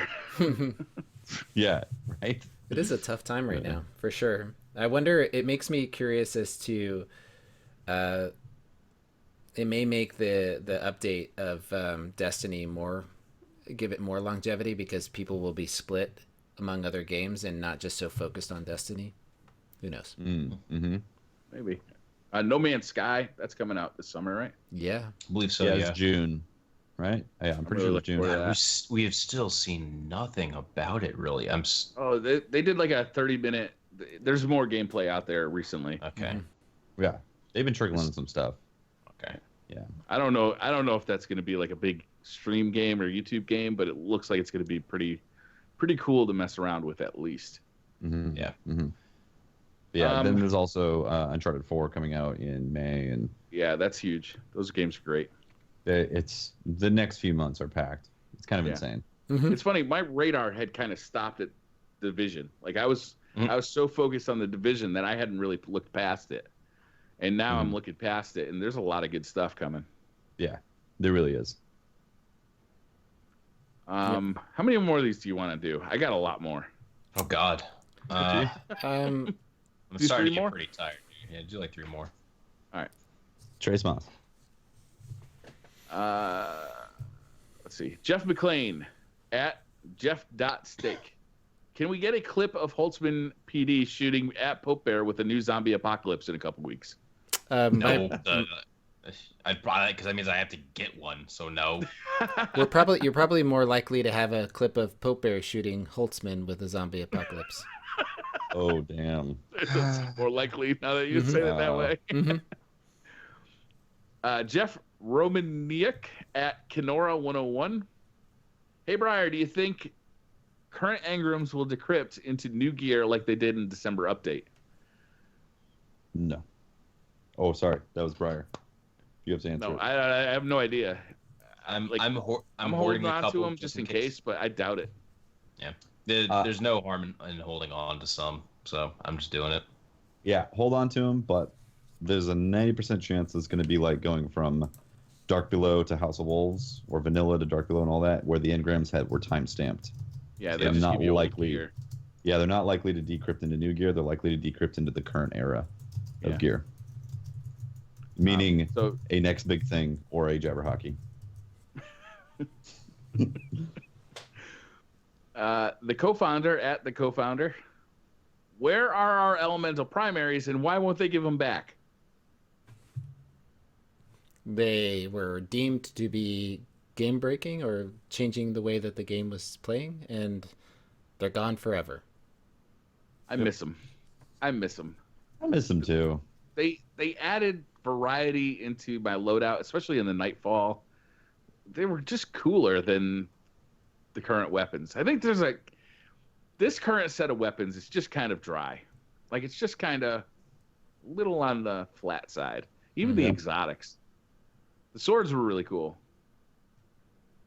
But like the new primaries didn't really excite me, except for Jade Rabbit, just because it's got the best name of any exotic weapon ever.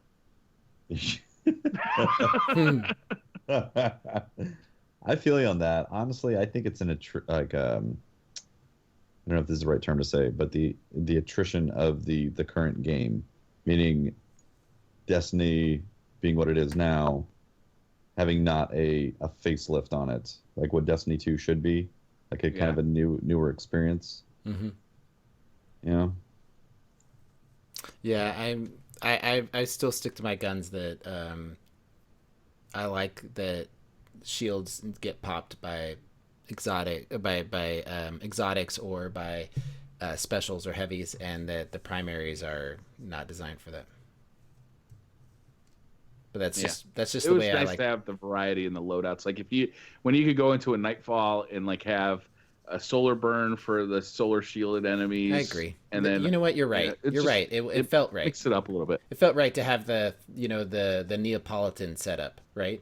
You knowing that you would be prepared for any, as a parent, I feel that. You go to the grocery store, your kids want ice cream, and you're just not sure what to get, so you get Neapolitan, and you're coming home a winner.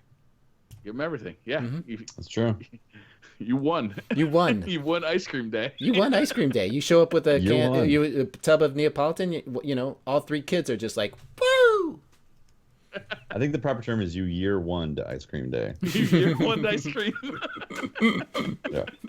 All right, that's it for Twitter questions. There were a ton more, but I ran out of steam. Yeah, Yeah. this is. I I feel like you I guys think we are too. shot our. No, you can stop. Our I think we bonus shot fighter all our energy out at the beginning. There we go. All right, guys. That was the 64th Planet Destiny podcast. I want to thank all of you for tuning in. You guys are awesome. And, if you... yep. Where can I talk to you on Twitter, Holt? Oh, at Holtzman _PD. Mhm. I Awesome. also stream on Twitch, which is Holtzman, With one N or two N's? 2 N's. There Mhm. it is. Mm-hmm. All right, I'm Briar Rabbit. You can find me on Twitter at the Briar Rabbit. You can find me on YouTube on the Briar Rabbit channel. You can find me on Twitch, either streaming for Planet Destiny right here or streaming on my own channel, which oddly enough is called Briar Rabbit. Also, I got a new Discord server. That's pretty fun. So check that out. Awesome.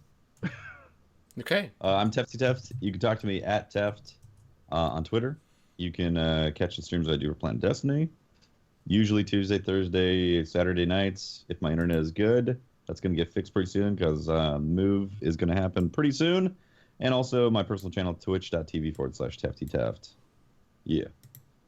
And this has been Pope Bear. Obviously, you can capture me out on the Twitter universe at Pope Bear, and I stream for Planet Destiny occasionally at our twitch.tv/planet_destiny. So come hang out. What's your Tinder? Oh, Tinder. Boner Spider. Pope. Yeah, it's coconut spider. Coconut crab. Spider. Oh my Yeah, god. you can find me on Tinder Best at coconut message crab, or on my Pornhub username is is banana spider, Brazilian Boner Spider. boner spider.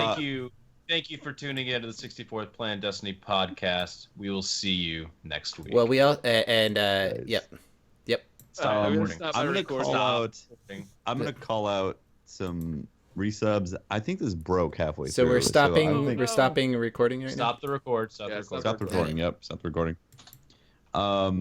Yeah, I think part of this broke. So if I missed you, real apologies. First off, elongated dongus with 2 months, very appropriate Mhm. for the conversation. that we Yes. just had. Very 2 appropriate. months of elongated When dongus. isn't it? When Mhm. isn't it?